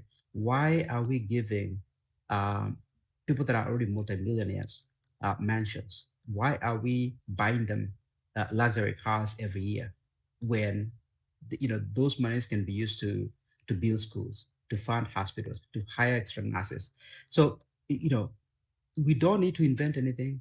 You actually don't need to be a genius to be able to make changes and impact lives in these places. You just need to be someone who is prudent enough, someone who's not an idiot, someone who can, make, smart prioritizing, right? That's all it takes. That's all it takes. We are spending a lot of money on nonsensical stuff in any one of these counties. Um, and again, it's a culture that speaks to entitlement by our politicians. I'm looking at, for example, at spending all across our country when it comes to these counties and how they're spending your money. Every county within our republic spends about 10% on a very small clique of people. Every county has, if you take all the counties in our country together, the average county has about 47 MCAs. Okay, that's the average all across the country. In every county, the first thing that they do once the money gets to those counties is they take 10% of the money and they give it to these 47 people. That amounts to about 43 billion shillings every year that you're giving to this county assembly. I haven't talked about what money is spent on the governors and the deputy governors. I have not talked about how much they spend on travel. That's just taking 10% and giving it to the county assembly. Um, if I'm elected to a place like that, the first thing I'm going to do is I'm going to reduce expenses. I'm going to reduce salaries. You don't need, if the idea about going into public office is to be able to serve people, why do you need to be paid 12 million a year before allowances? These governors are making 12 million a year before allowances that I just told you can double the income. We don't need to be doing that. How is it that you feel entitled to a salary that's that high in places like, if you followed or read my analysis of a place like Turkana where, Mandera, the governor there makes 12 million. The average citizen makes there 67,000 a year. So that governor is making an income that's 177 times higher than the citizens that he's supposed to be leading. What kind of nonsense is that? It's a great injustice. But again, all you need is to have people that have a different mindset. People that understand that going into public office is not an opportunity to serve yourself. If you want to make a killing, if you want to make a lot of money, go start a business or go work in the private sector, right? You know, I don't care if you're making a billion a month in the private sector. You know, if that's the value that your company sees in you, that's fine. But you can't expect people to do that in government, right? And so again, it's all about the people that you put into places. It's all about their priorities. Um, our countries are spending a lot of money on nonsense. You know, hefty salaries, travel, right? Um, think about it this way. Kiambu, for example, I was giving you an example of how they spent your money. Over and above you paying them hefty salaries, over and above those ridiculous sounding allowances that I just told you, over and above the money that they spend on, for example, the government and the MCAs for cars, that's not enough. They spent 128 million on catering. Okay, these people that are some of the most well-paid people in that county, just giving them that much money and giving them all the money for cars and their mansion, that's not enough. They still charge you 128 million in 1 year on catering. Can you imagine how many lives can be changed by that 128 million if you just don't do that and you say, you know what, we're gonna look for kids in this county that need to go to community college or they want to go to university, we're gonna fund them. That's how you make changes, right? That's how you impact lives. And so what I would do, for example, was given that opportunity, I'm going to look to institute a 30% um, reduction in salaries. If you do not want to accept that, then you don't need to be in government. Go work in the private sector, right? Cut 30% of salaries at least. The next thing I would do is I would say, you know what? Um, Over and above cutting your salaries, we're going to reduce these allowances because it doesn't make sense that devolution is supposed to bring services, supposed to bring accountability, supposed to bring development. You can't take a budget that's 18 billion and you say, we are bringing services to the government to the people, and then you find out that 75% of that money actually went to people's pockets, a small group of people. You're not serving anybody. We need to stop kidding ourselves. So reduce all these allowances that don't make any sense, free up all that money, and then start doing what the money should be doing. That money should be improving schools. It should be making sure that when you have a sick child and you take that child to your local hospital, that there's a doctor there waiting for you who's trained, right? Who's well paid, that there's a nurse there waiting for you, right? That there's equipment that's required to be able to diagnose you. That's how you make these changes. Our countries have lost a lot of money in the last 10 years to corruption, right? You must have heard me talk about how much debt we have as a country, almost 11 trillion in debt. 9 trillion of that debt was taken over the last 10 years. And so if you look at that money at a county level, right, every one of these counties have had a lot of corruption in the last 10 years. We cannot move on from where we are without seeking justice. So what I would do, for example, is I would go and essentially investigate all the contracts that were issued in the county over the last 10 years, from the time that we got this system of government, where we did not get value for our money, which I can tell you it's a vast majority of the cases where we give contracts for 400 million. Some of these firms are formed 3 or 4 months before they bid on a contract. They take that money and go. And meanwhile, we owe the loan, but we didn't get anything for it. So we cannot possibly move on without seeking prosecutions. I mean, where do we expect to be able to, what are we going to do with this 9 trillion that we took over the last 10 years, right? We need to seek prosecution. So I will look at every single contract that was issued over the last 10 years. And where we did not get value, I will absolutely seek, that we get that money back. Our country needs heroes. Our country needs people that think different. The system of government, if we just, now I'm going to step away from looking at Kiambu. I'm saying that as a country, this system of government that we have, it is not sustainable, guys. It is eating up a lot of resources. We have way too many politicians eating up too much of our resources.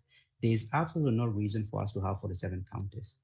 And every one of these counties has many, many, many MCAs. Their system, even if we didn't have stealing, which we have a lot of it, this system is not sustainable. If you had zero corruption, but you have this size of government where a place like Lamu, with a population of 140,000 people can have 19 MCA. So you have one MCA representing 7,500 people. That's an extra cost. If you look at our country, the average cost of one MCA is about 21 million shillings. 21 million shillings. That MCA. So I just need you to think about what this means from your own county. If you have, if you come from a county, let's say, I'm gonna say Kiambu, right? Kiambu, you have 89 MCAs. I just told you that the average MCA costs you 21 million. If you just reduced this number of MCAs by half, 50%, you will still have 45 MCAs, right? But you've saved close to 500 million, or actually more than that, 800 million in the case of Kiambu.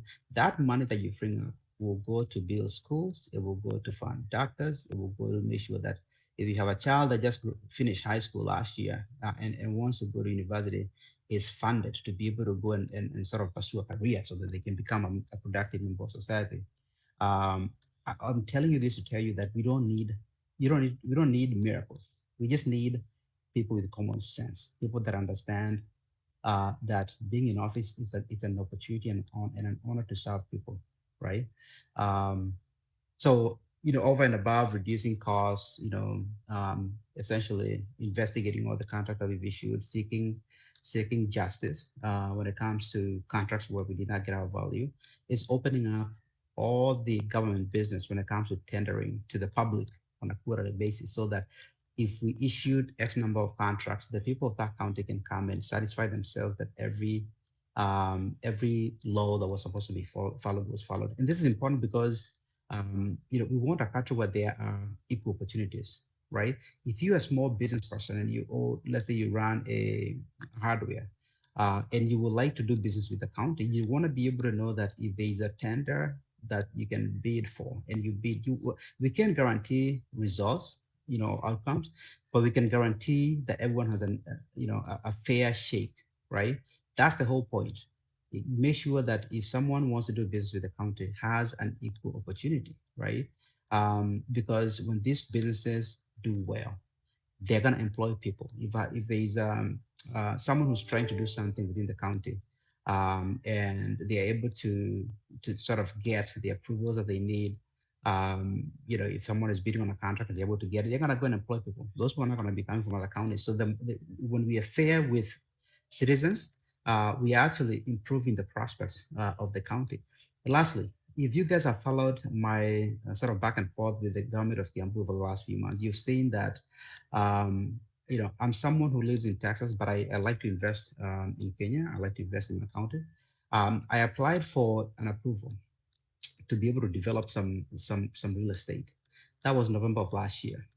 The county of Kiambu took my documents and hid them, right? It's a and so I'm making calls. I actually flew to Kenya and came to Kiambu, trying to find out what's going on with this. Where are my documents? I find out that the documents were actually taken away and hidden. And the only way I was able to get those documents back is I was approached by a couple of people that work for the governor of Kiambu, who told me that those documents were, essentially confiscated and hidden.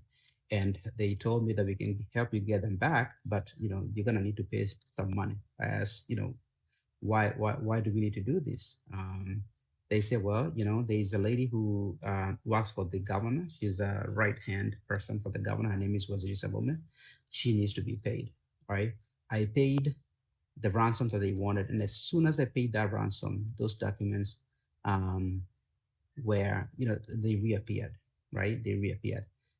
I'm telling this story because it's a very sad story. Before, or as I was applying for those documents, I had started to do my development. So, I have this piece of land that I have in a place called Mogoga.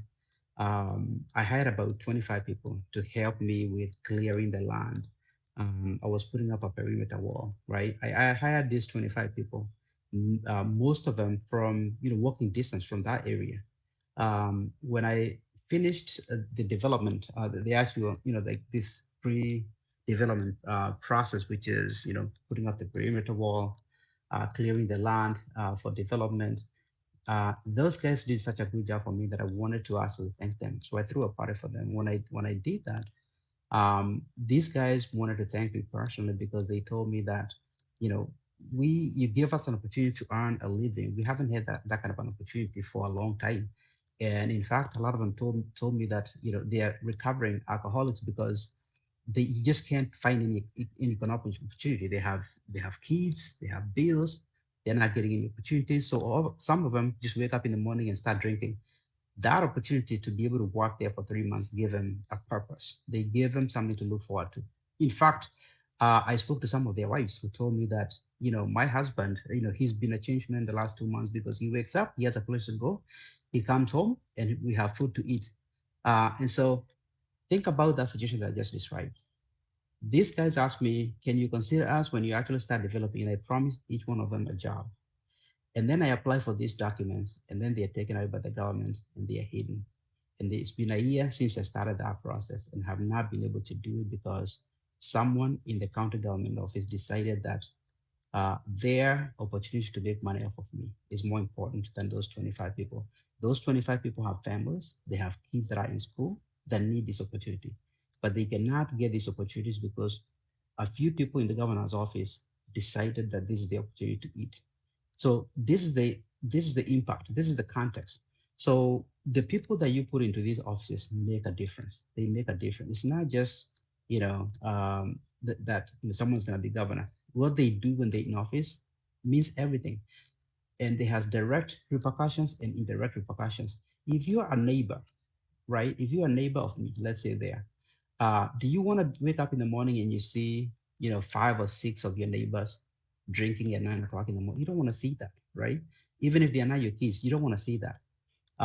If you are a wife and you're married to someone who's looking for an opportunity and can't find it, do you want to wake up and see your husband drinking at 9 o'clock? You don't want to see that. And if you are a child who needs to go to college, who needs to go to university, and instead of doing that, you wake up and you see your father drinking at 9 o'clock in the morning because he doesn't know, he doesn't know better or cannot get an opportunity to be able to have dignity and be able to provide for his family. This is the cost of having dumb leaders in office. It's the cost of having corrupt people in office. So do not get disappointed by what happened in the past.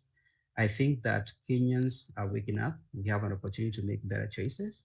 And so we need to look at the people that we're electing. And if you're from Kiambu County, you might be seeing me make an announcement in the future. I hope that you give me due consideration and give me the opportunity to serve you. Thank you. Thank you so much for that, Bonnie. Before even you go any far, I have a question for you. Okay, are you there, Bonnie? Can you hear me? I can hear you. Go ahead. Anaitwa Wanjira Maina anasema kwamba I'm from Kiambu County.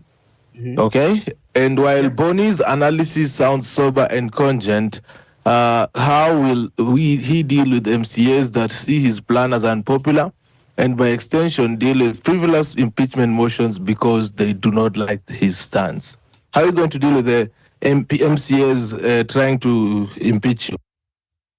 I think that we need wholesale changes. We cannot settle for small changes. And what I mean by that is this: the people that we have in this county governments, we need to elect people that think different. If you elect a governor that thinks different, and if you elect MCAs that think different, what's going to happen is when these people go into this government offices, in general, I mean, you never have 100% agreement, but in general, they're gonna know what's important. So that if I'm trying to serve the people, these people are going to sort of be on the side of the people. It doesn't make.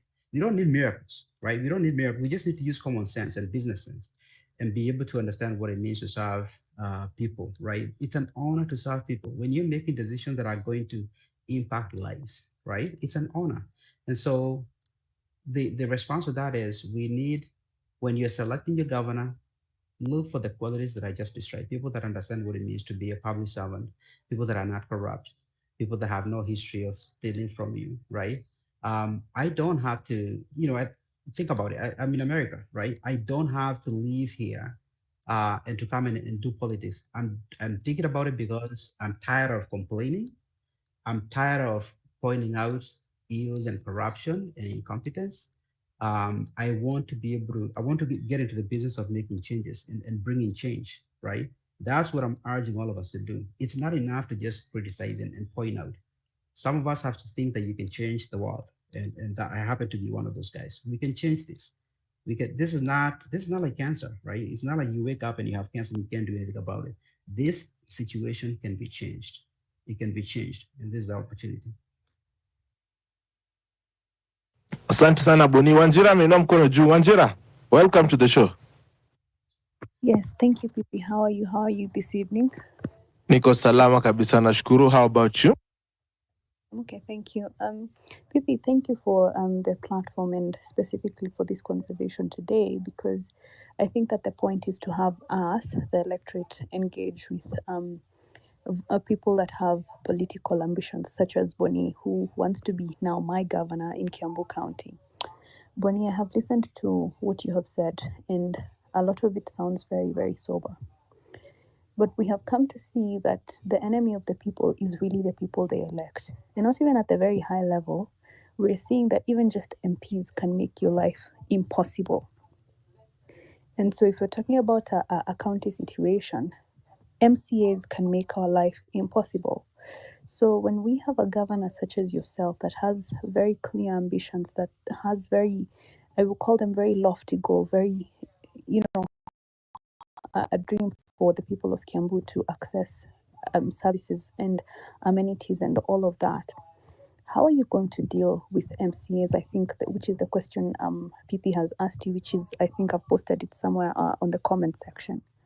How are you, assuming nothing changes, assuming these very MCAs that are here this term are the ones that when you come in as governor, how are you going to ensure, how are you going to deal with them? Because the sudden change of lifestyle, obviously, for them, which it sounds like is your goal, to ensure that not all the money is going to MCAs and other elected officials, while the people have very little or nothing towards their well-being.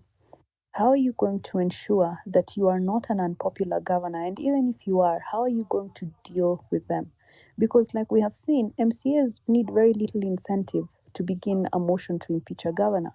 They can very easily be swayed. They can be given very little money just to make your life a living hell. So they're going to do away with a governor that wants the very best for the people and will do it if he's given the opportunity. But because they're reaching into their pockets, which will be you now, Boniface. How are you going to deal with MCAs like that?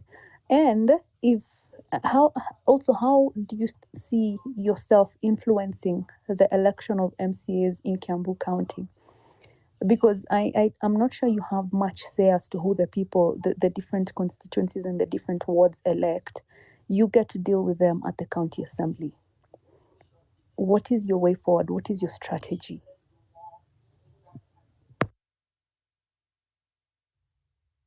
Hi, can you hear me?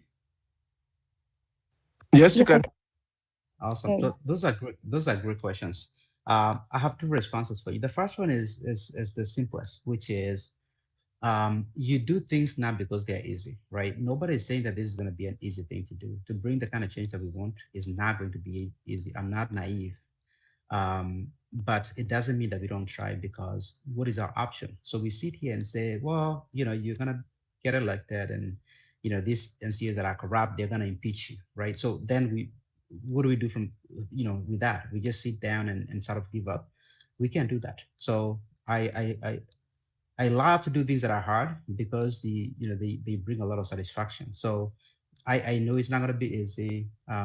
That's fine. That's fine. If you look at my life, it's been all about doing things that are difficult, right?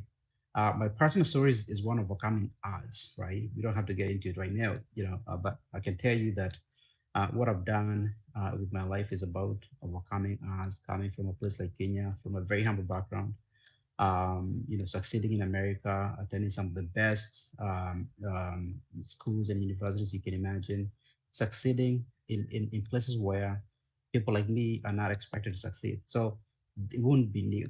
Second response for you is this. All you need is an engaged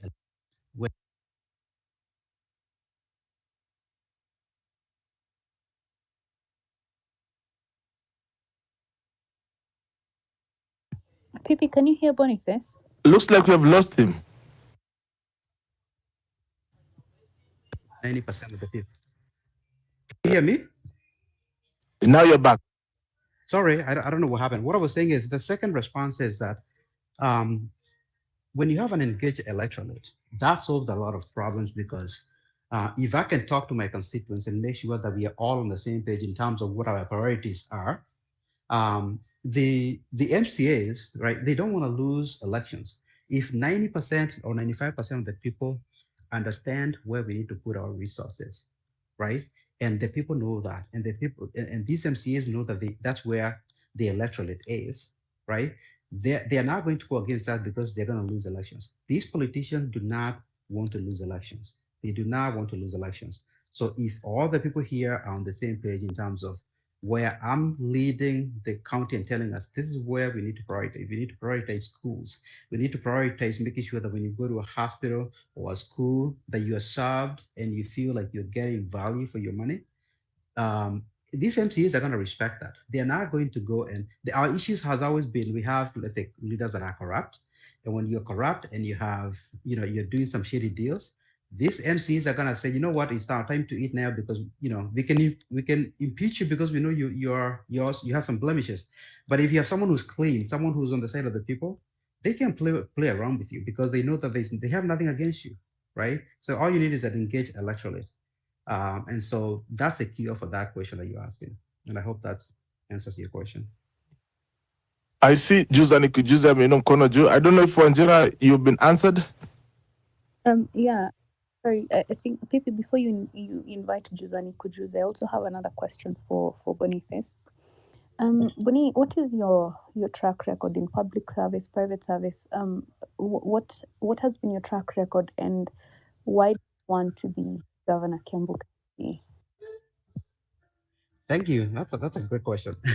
So I am someone who comes from the private sector. I've never worked in government. I was born in Kiambu County and lived there for about 10 years and moved to Kiambu to Nakuru County, and then I left the country when I was 18. So in fact, I've spent most of my life as a Kenyan, right? I've studied economics in a graduate school. I've studied law. I have an MBA from Cornell. And I've spent most of my life working as a transfer pricing or economist. So I'm a private sector guy. The advantage of spending my life in the private sector is that you learn that you succeed or you're promoted for adding value, right? And making changes, right? Bringing, adding value wherever you are.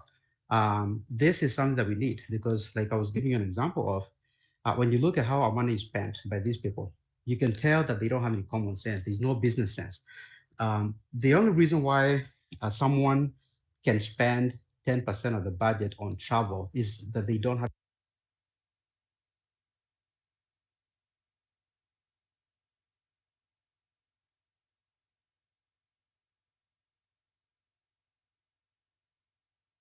Ni kama tena ameenda, si ndio? Boni, you need to look on your network.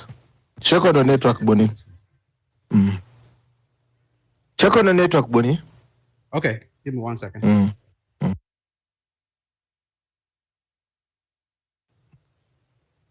While at it, if you are looking to be an MCA, MP, Women Rep, Governor, come up with your mic and tell us what you're planning. If you can heard my guy here, as you've heard, my guy Boni here is looking to be Governor Kiambu, and he's meeting the constituent of Kiambu, Wanjira, who is asking very good questions. I don't know if you had finished the second question, answering Wanjira's question before I go back to Juza. Boni? I'm back if you can hear me. Can you hear me? Yes, I can hear you. Thank you. So yeah, what I was saying is that I've never worked in government, right? But that's not a problem because again, in my view, in government today, you need people with common sense and business sense, right? if you've seen my analysis, I spend a lot of time educating Kenyans on how these people are behaving with your money. And when I look at how they spend it, you can tell they've never ran anything, right? They've never been held accountable. You can't spend money on nonsense. You cannot spend 400 money sending people to Dubai and Singapore for trips that don't add value, right? And that's why you need people who have done something outside of politics. Our big issue, when you look at most of these people that are in these places, they've never worked in the private sector. They've never been responsible for anything. They've never been held accountable, right? So someone runs for MCA, next they run for MP, next they run for governor. They've never worked outside of politics. They don't understand what it means to be asked, why did you spend this money on this trip? What was the value that brought to this company? They can't answer that. So I feel like people like me that are coming from the private sector in particular, where you get promoted because of what you do, you get compensated for adding value. Those are the people that you need. Those are the people you need. Obviously, I'm not saying that's the only qualification, but I'm saying that's something that you need to look at, right? People that are going to make good calls, that I'm going to prioritize the right things. And then you look at their character, and then you look at, what they're telling you they're gonna do. But to me, coming from the private sector, where you succeed based on, what value you're adding, it's the first thing you need to look at. Juza Nikujuze, how are you? I am well. I'm well. Thank you very much. Karibu. Asante. I wanted to jump in on the Wanjira questions and the Boni answers. I've really liked the interaction, and on behalf of Boni, I hope he allows me to say to say this. But I think one of the best and biggest ways to have an impact, as far as the MCA situation is concerned, is to build a big caucus now, a big caucus of like-minded individuals who are going to be strategists, who are going to be volunteers, and who are going to be MCAs themselves. Start knowing who are like-minded individuals who are going to have the same ambitions come 2027, and then build massive caucuses with them. So that is, I think that is one of the ways to do it. On behalf of Boni, I hope it satisfies Wanjira. Now, for me to Boni as well, is one of the things we need is a person who has courage to do a lot of firing. The government is too bloated as it is. It's massive, and a lot of people need to be fired because there are a lot of redundancies that exist in government. So we also need courage to also make the hard decisions of firing people who need to be fired, closing down jobs that need to be closed down, and departments that need to be closed down. Because honestly, the government is too big as it is. And sadly, if it keeps expanding, it's going to overpower the economy. It's going to be bigger, so much bigger than the private sector that it suffocates productivity. So that is, I think, for me to Boni, that's one extra aspect we need. Now my contribution is engaging now with the question. I don't know where I would personally fit, but it would be interesting for you, Pipita, and I don't know how big your network is, to know who are like-minded individuals. I've liked what Boni has said. I've liked what the questions Wanjira has asked, and it makes me kind of see what her mindset is like as far as leadership is concerned. And it would be now interesting to see how we can start working with these people, with like-minded individuals closer. They get to know me, I get to know them, we get to ask questions, we get to see how we can engage, we get to see how we can, create platforms to create something bigger, to see what can be done aside from speaking in spaces. Like, for example, I'm in Kiambu County right now. So I know the concerns. I know what Boni is saying. I know what might need to be done in Kiambu, but where I live, I could be, it's rare in Nairobi that you find many people that, or rather close to Nairobi, that you find many people that you engage with on a regular level, that you can influence change. My MP is Kimani Ichung'wah. It would be interesting to challenge him, but I know no one in Kikuyu. I know no one apart from people I engage with, kwa soko na nini, buying things from them. I know no one. So the question would be, how do we find a way to create a platform of engaging with people, knowing people, so that we start creating a force that, a force on the ground that can actually do something.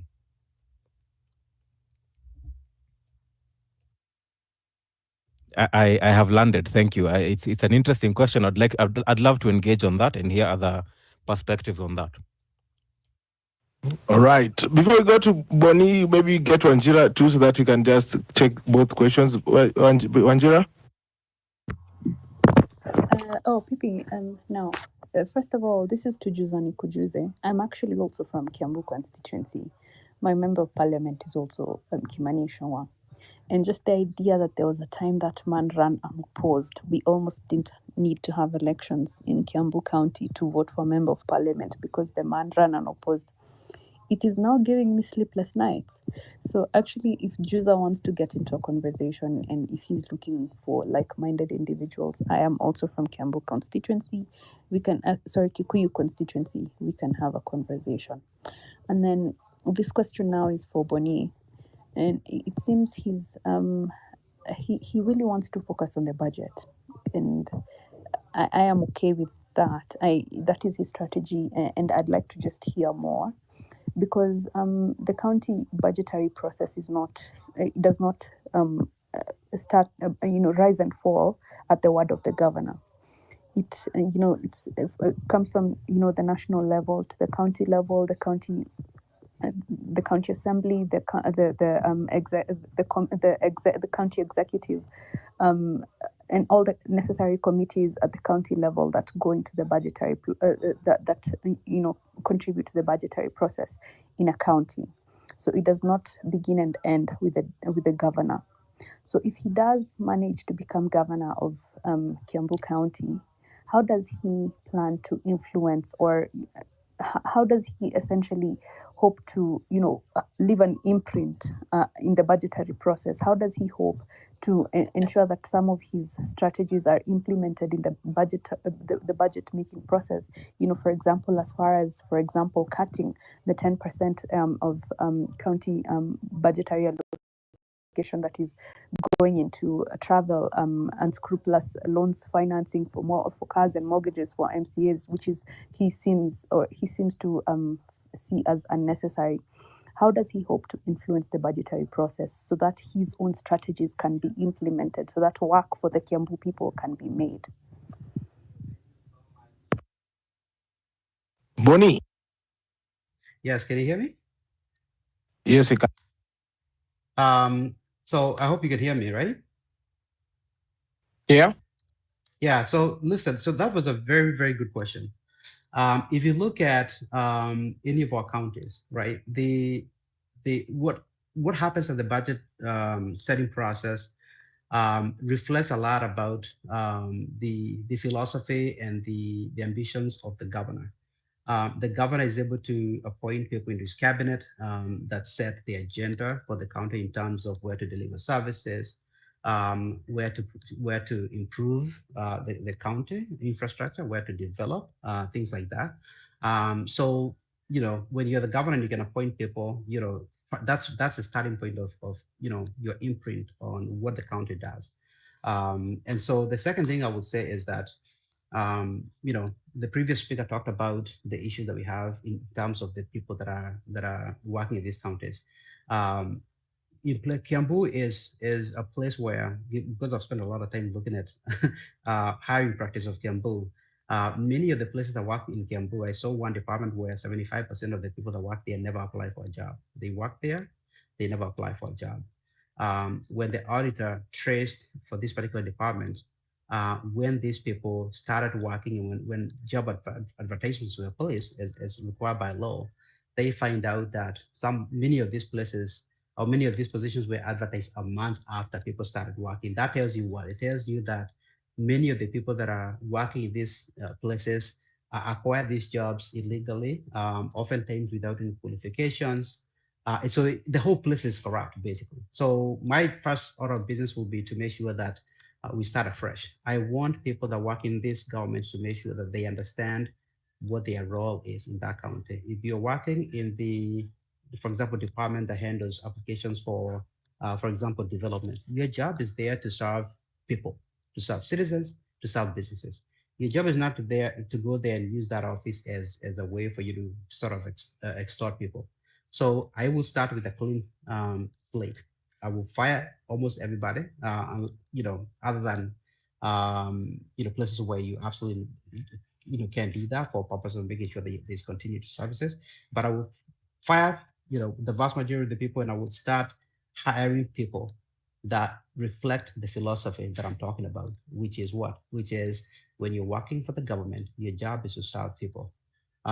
When you're working in public service, it's not for you to make money, right? You're serving citizens. So the people that will be working for me, by and large, I will be involved in the hiring to make sure that that philosophy, because to me, that's that what you're trying to change is the culture, is that when you walk into that office next month and you're applying for something, you shouldn't have to know somebody. You should not have to know somebody to get approval for something. Why is that normal? Why have we normalized that I need to know someone? It should matter to you, to the people that work in that county, who you are. You walk in, we tell you need X, Y, Z. If there's a fee, you pay the fee, and then we are efficient and we provide you with what you need. That's what we need. We need to change the culture. So when you're governor, you have a lot of power to appoint people that reflect that philosophy. You have the ability to have people that reflect that philosophy, and that's one of the things I would do. Right. Watu wa Kiambu wamepata chance ya kuongea na governor aspirant. Hawa watu wengine mko wapi? I know we had also other people who are looking to be leaders in various places. You can also request the microphone and come here and let people hear your thoughts, and as they help you also shape your policies and plans. Usikae tu kwa nyumba unasema oh, hata mimi ninataka leader, but you're not there when people want you to come out and talk. So please come out. I see Severan Philip asema collapse akaja downfall 40% of city county staff from one tribe. Yes, of course, there is also that issue of tribalism, nepotism. Counties have become nepotism hubs where husbands, wives, and sons sit down and shape policies of a county. I really want to know if Boni, you will do the same with your relatives, but of course, it seems like it is the Kenyan norm that if you get power, your family must also get to be in power somewhere, or it is not possible. So yeah, I don't know what would you say when it comes to addressing the nepotism and of course the issue of ghost workers. If you have noticed, you're really addressing, because you've said you want to cut down to 30% of that amount that is going to to salaries. So how about that, the nepotism side? All of these are changes that you need. So the point of cutting salary is not to be mean to people. It is to say that if you're gonna go and work in government, right, you have to understand that government is supposed to serve people. You do not go to government to make the highest income that you can make. If that's your goal, if that's your objective, go work in the private sector. You start your own business, right? I can continue doing what I'm doing. If my goal is to make the most money that I can make, I don't have to leave what I'm doing. I love what I do. I work for one of the best companies in the world, in one of the best countries in the world. I don't have to leave what I'm doing if my objective is to make money. And I tell that to anybody else. If you're gonna go and work for the county government, I need you to understand that your primary motivation should not be to make money. It should be that you're impacting people's lives. So if you don't want to take that pay cut, you don't need to be there. Why is it that we are okay with, for example, a governor making 90 times, 100 times, 177 times the average citizen's income? Why is that okay? Like, we should be mad as hell at something like that. It doesn't make sense. In Texas, where I live, right, the average citizen here makes about $78,000. Okay, $78,000. The governor of this state, which is the second richest state in the whole of the United States, with an economy that is 21 times bigger than Kenya. Texas economy alone is 21 times bigger than the whole of Kenya's economy. That governor makes 153,000, which is just shy of 2 times that income that I told you of the average citizen. If you look at most of the US, that's kind of like what you see, right? You don't see governors making 5 times or 10 times or 20 times or 100 times more than the average citizen because people are not going to stand for it. And so I'm telling you guys to reject that. So 30% is not, it should be acceptable. Nobody should even complain about it. Secondly, the issue of ghost workers is a big issue. I just told you that because I've spent a lot of time looking at Kiambu hiring practices, many of the people that work there, do not even apply for that jobs. They are sort of handpicked, and so it looks like a cartel. If you don't apply for a job, but you end up getting a job, how did that happen, right? So it's not, you don't have to be a genius to connect dots that people are going out and they're looking for some individuals and tell them I'm going to give you a job, and you need to give me X amount of money and then you get a job. So I will fire everybody like I told you and then start hiring. Kiambu, for example, is notorious for flouting rules. Our laws tell our county governments that they need to spend 30% of their money on development, right? They can spend 70% on services, but they need to allocate 30% on development. Guess what? Kiambu is a county that fails that often, very frequently. I think in 2022, 2023, Kiambu spent 86% of the budget. And again, that budget is 18 billion. They spend that 86% of that on services, paying people, right? That 16% addition they spend on services is the amount that will have gone to your hospital, to the school, but they are paying people, right? So you can tell if a governor is fine with spending 86% of a budget of 18 billion on paying people and catering and buying cars for the governor, they don't understand that the point of the government is to provide services and development. That's not something that we should be doing. In fact, that 30%, in my view, is very conservative. We should be spending more money, maybe 50% on development. And the other 50%, we should make sure that the salary component is very low, right? It should not be more than 15, 20%. We need to make sure we're spending more of our resources providing services. You cannot eat up 75% or 80% of the budget and act like you're serving people. You're not making any difference. So that's my response to that.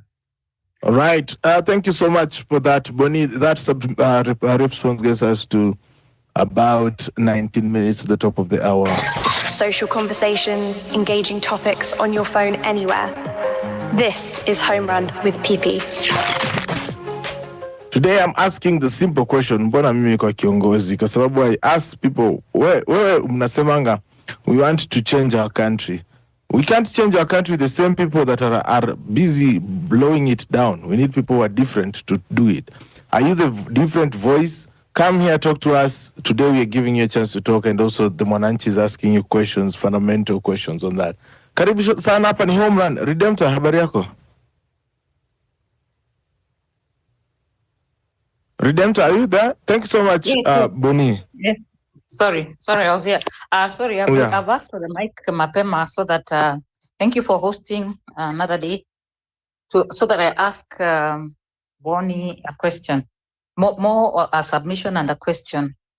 Listening to your submission, you sound like a technocrat, and there's a time the government hired technocrats. They removed CEOs from big banks and brought them. That was the time they brought the Githongos and the rest.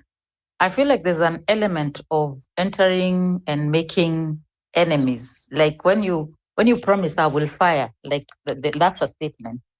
You might be aiming for efficiency, transparency, and the end of nepotism, but at the end of the day, you not everyone who is there cannot function. And I'm saying this because I did ask those questions when there was a changeover in a few counties that I was also investigating. I was writing the story on public participation, and I was asking county executives in Makueni why they had been retained, because some of these places are very political also, you need your friends to be the ministers in your county. But when you say you will fire, oh, he's not even here, Amanda.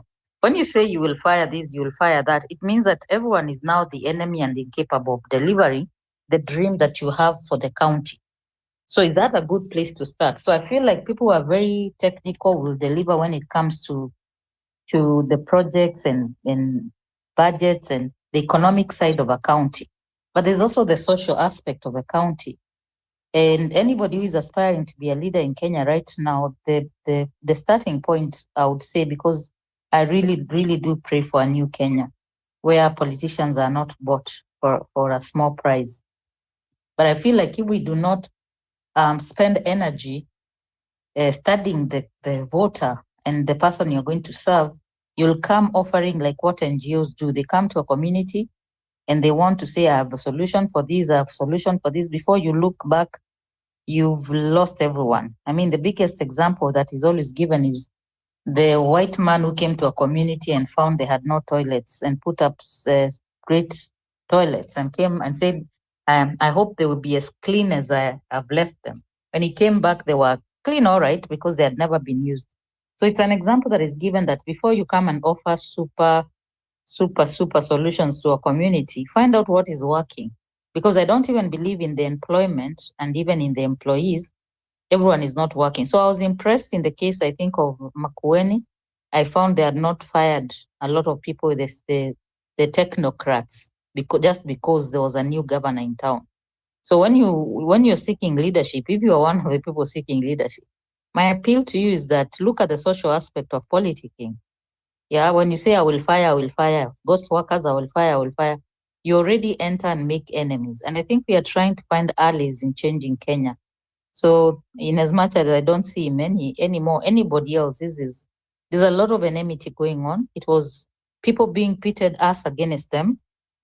And that has been done on tribal lines. It's been done ODM, Jubilee, ODM, Kenya Kwanza, and any leader who is coming must heal the nation, must heal a ward, must heal the county if you're in the constituency.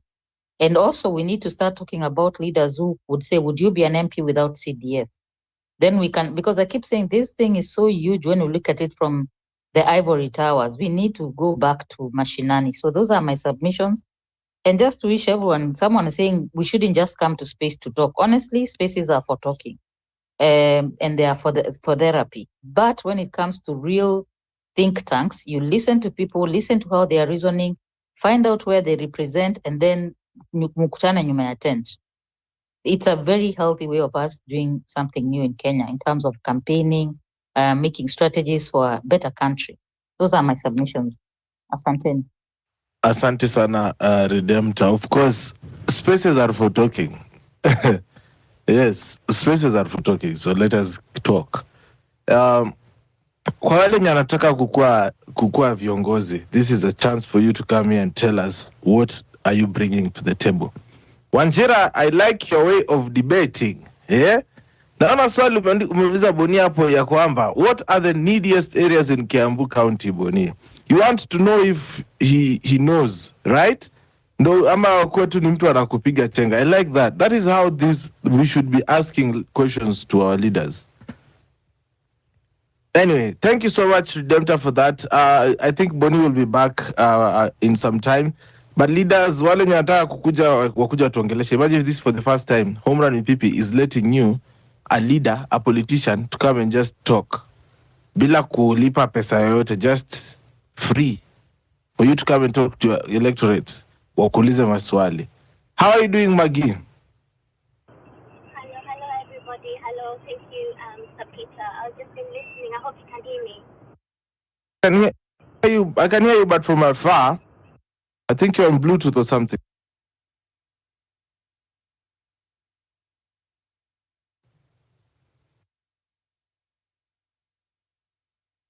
Maggie, unmute your mic. Hello, sorry, I was talking with the mic unmuted. Sorry. Can you hear me now? Yes. Yeah, so mine is just a quick one after the submissions. I've heard what Bonnie has said and the really good questions from Manjiro and also what Redemptor said. And I think it's really important what Redemptor said because like us, from the diaspora, we see the problems and we want to come up with the solutions.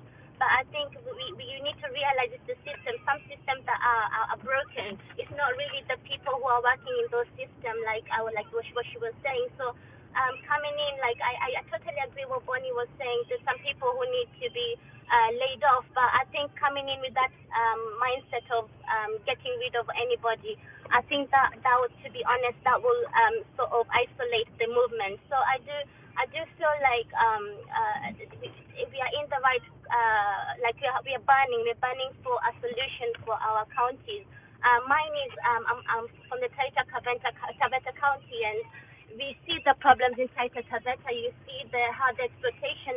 You know, I kind of feel my people have been left behind for so long. So there is problems, but I feel like for me, I'd love to come in and be a representative, but also for myself, I can speak for myself and say I need that understanding of what's happening in the ground. 24 years being away and just traveling for just holiday and stuff is not enough to actually understand what's happening in the ground. And I feel we need those people who are already in the ground and also us. So sort of networking and getting like-minded people, like one of your speakers who was talking, I think it's Jules. He was saying about finding like-minded people and sort of coming those hubs that and empowering each other, and I think that's how we can come up with solutions. But I think there's an anger and there's like an annoyance when it comes to like when you see how much county like money is being just used inappropriately. You see there's a big need for change in Africa, and not just Kenya alone, for Africa in general, but I will focus with Kenya. But yeah, so for me, it's like I look at Taita Taveta and I want to bring in something. I want to come in with the voice of change, but I can't just do it with me being here. I need the people also who are there, who are experiencing the things firsthand. So I just wanted to say that, like, I kind of feel on my side, I have a yearning to do something, but you know, I have to look at all my everything around me. You know, it's not easy to just come and travel and get a ticket back home. You know, like there's so many things. So it's like for me myself, I feel kind of like oppressed in a way. Like I want to help, but I can't help, and but I need, you know. So I just feel. Yeah, that's the only what I wanted to just contribute, guys. So thank you for this time. Thank you for Peter for the time. All right. Thank you, Maggie, and I hope somebody from Taita Taveta gets to hear from you, and of course you connect. I like people to come together and start building on networks as well, because as you say, we are leaderless and all that. By the end of 2027, we look back and we see, oh, we didn't have anybody as an alternative, and that is the risk that we do if we do not let our own people also speak. We cannot say we don't want politicians to speak on our spaces when they are given chances in national TV. So hata sisi itabidi tu elevate watu wetu, tunawapatia chance ya kujiongea. Unasema mimi ni so and I want to run. Okay. Let me see here on the comment section kama kuna mtu mwingine ameachilia swali or something.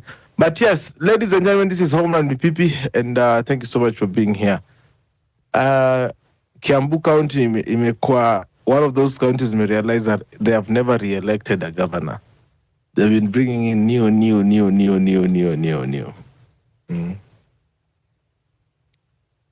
Consistency much.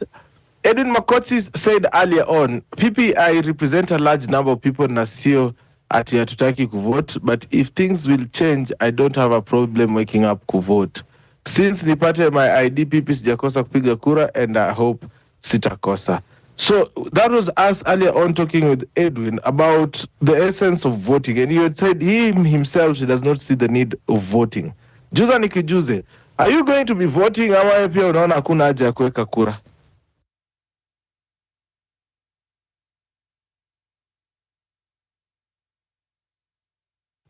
Juice, are you there?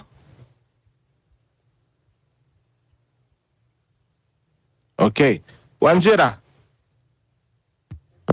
Yes, Pepe. what do you feel? Because Edwin was telling us earlier on he doesn't feel the need of voting. Do you hold the same sentiment as him? People, you know me very well. That I think that right now there is no space and room for apathy. In fact, I think that the greatest enemies we have right now are the people that say that there is no need to vote, because, like you have seen, staying neutral has not helped anybody, and even those that have voted and voted badly have also not helped anybody. So it is not just that I will vote, because that is number one. The people that are choosing not to vote are probably worse than even the people that voted badly or chose badly. Those are the people that, get to sit on the sidelines and tell us, but sinyinyi ndo mlichagua Ruto. That is nonsense. You sat on the sideline. You sat on your vote when you could have voted for Raila. In fact, in an election where the winner slightly got over the margin because of a couple thousand votes, if all of the people that didn't vote banded together and voted for Raila, then we could be seeing seeing the alternative to what Ruto has brought us.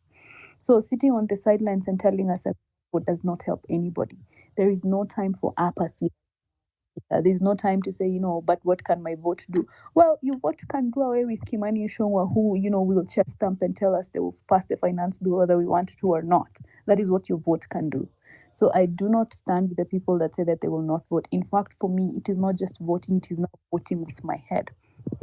Who was she? I think she's presently the member of parliament for Githongori, Gathoni wa Mushomba, who was telling people that, voters from the mountain vote with their heart. No. This round ataona, we will show them. Hakuna mambo yati we're voting with our heart, we're voting with our heads.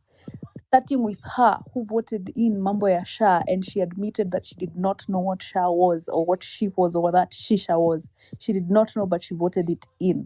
So hakuna mambo ya emotional voting. We're voting with our heads. We have seen what these clowns are putting us through, and will continue to put us through if we let them. So it is not just about we will not vote. We will vote, and we will vote them out, and we will vote with our heads. That is pipi wacha nisianze, but that is where I stand. Asante sana. Naona Malia Davis is back. Malia. Yes. Mambo ya voting, let me tell you. We have been voting, we have been voting, especially like us in ODM or former ODM, because now we are now orphans. We don't have anybody. The person we thought was with us has now decided to go to bed with Ruto. So here we are. We don't have anybody. So I don't know now how we'll be voting, because although during people used to vote at a time ya Moi na wanajua tu ni Moi atashinda, and they still go and vote for Matiba, they still go and vote for Ngilu, but wanajua Moi tu ndio atashinda. So sometimes it's just a civic responsibility. You can just go, because like in Kenya it's always a 2-horse race. So ukienda kuvotia ule jamaa wa Roots party, sasa hiyo ni kama umepoteza tu kura. That one, it's better if you didn't even vote, if you are going to vote for somebody who is not one of the two major. So like if now we are having Morara versus Ruto, ama Ruto versus somebody else who is a bit not so bad, tunaweza rusha nini hapo. Lakini for Nairobi, for me personally, the person I'm going to vote for is Babu Otieno, ama it's called Babu Owino. Babu Owino for governor. Otherwise hawa wengine, hata MP wangu sahii ni ule brother ya Waitangula, anaitwa nani, Wafula ama ule mwenye anakuanga kwa wheelchair. Although I don't know that he'll be running for governor, but pia nitamvotia kama yeye ndio, if he's going to be running still for MP. But if he runs against Babu, I'll give Babu, because Babu has shown better performance. So even if I'm not going to, I'll just vote for presidential, because mi sioni hata nani atakuwa, nani ashafikisha age baba, na in any case hata akisimama the way he has betrayed us, I don't think that kuna mtu mwenye hata sahi tunaomba asipate AU seat because of what he has done to us. How many people died when they're going to fight for him, and then now he's coming back to go in bed with this guy? We are so annoyed. So as voters, we are frustrated. Me, I can understand what they don't vote. Like for me in my family, my brother and my sister, they don't vote. So one, it's a waste of time because the nini is the same. Story tu ni the same story. So na tena hata kama watu wa ODM tulikuwa tunaenda kupiga kura, but we just know it will be stolen eventually, you know. So it becomes discouraging. And then after all the problems we have gone through trying to vote for this guy, at the end of the day amekuja katu betray tu. Mpaka anaosha Adani sasa ati Adani is a good because alimfund in 2012. And that's why you see now hii mambo ya funding, this funding thing, because hata ma-governance, a contractor is funding you, and then after you get into the office, he's coming to start now demanding that you give him a contract. So we need to see about this funding issue because Raila is being forced now to wash Adani because Adani alimpea pesa ya kucampaign 2012. So anyway, I don't know, but kama Morara atasimama, I'll vote for him for that president. If it's Ruto versus another person, I'll vote the other person, the second person. Governor hiyo ni sawa. Senator, what do these senators even do? You know, I don't even understand what is their work. They will be impeaching your deputy president tomorrow na tuambie hivyo. Shika hii kiboko. Go read your constitution, bwana. What do these senators even do? Shika tena. Continue. That is the seat which should be scrapped. Wanatusumbua, hakuna kazi wanafanya. Sasa kushinda wakimpeach watu ndio kazi. They are not coming up with good laws. Umeona zile laws zenye zimeletwa, I was going through those laws in the afternoon. Mpaka I was like, mpaka nimeona ya horticulture imeletwa na Sabina Chege. In fact, Sabina Chege ameleta hiyo na ingine ya breastfeeding. Can't we get some, you know, I don't know. Anyway, wakuwe hapo wakule pesa ya kuimpeach watu. Ukitaka kuimpeach mtu unawalipa kila mtu milioni 2 like that. Na tusonge. That is, so I'm choosing the person who will go to eat, basically. Who will go and eat money for impeachment and other things, voting for other motions. But it's very discouraging. Mi siwezi hata blame mtu. Me, my family, by the way, it's me and my mother, and my dad, and my older brother who vote. The other half of the family waliachana na hizo stories za kuvote. Wakaona ni mchezo sasa.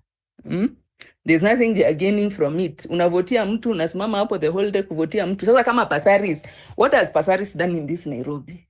Afadhali hata ile siku alikuanga kwa Adopt a Light, she was doing something tangible yenye unaweza ona useme this is something Pasaris did ya kulight the town. Now what has she done which accomplished? There's nothing. Na hakuna assessment ya kusema what have you done during this time. No, unakuja tena kutuitisha kura and you are not showing us what have you achieved other than stealing the money. Na kuenda kukaa kwa nyumba ya, she was living in an Indian's house, an Indian widow's house, halipi rent because she's a big person now, she cannot pay rent in somebody's house. You know, the kind of characters who we are having in this. Alafu one sasa, the person who is opposing her this time ni Karen Nyamu. Sasa you have an option between Pasaris na Karen Nyamu. That's why you are seeing people staying in the house. Juu wanashinda sasa ni watu ina gani tunaenda kupigia kura. Surely. Una waste siku yako hapo, usimame the whole day for what? Then you come to see garbage. Anyway, back to you. Thank you so much, Malia, for that submission. I see.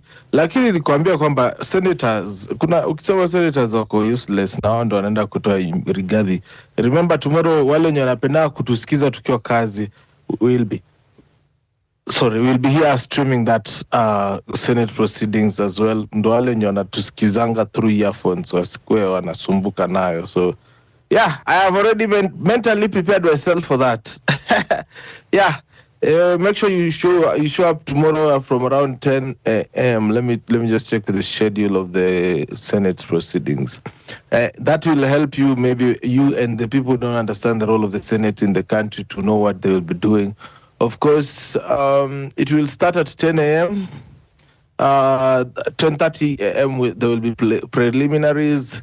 And the reading of the charges will take from 10:30 a.m. to 11 a.m. So tomorrow 10:30 a.m. make sure you tune into HRWP. Will be fully here the whole day, just making sure that you get to follow that impeachment trial proceedings live.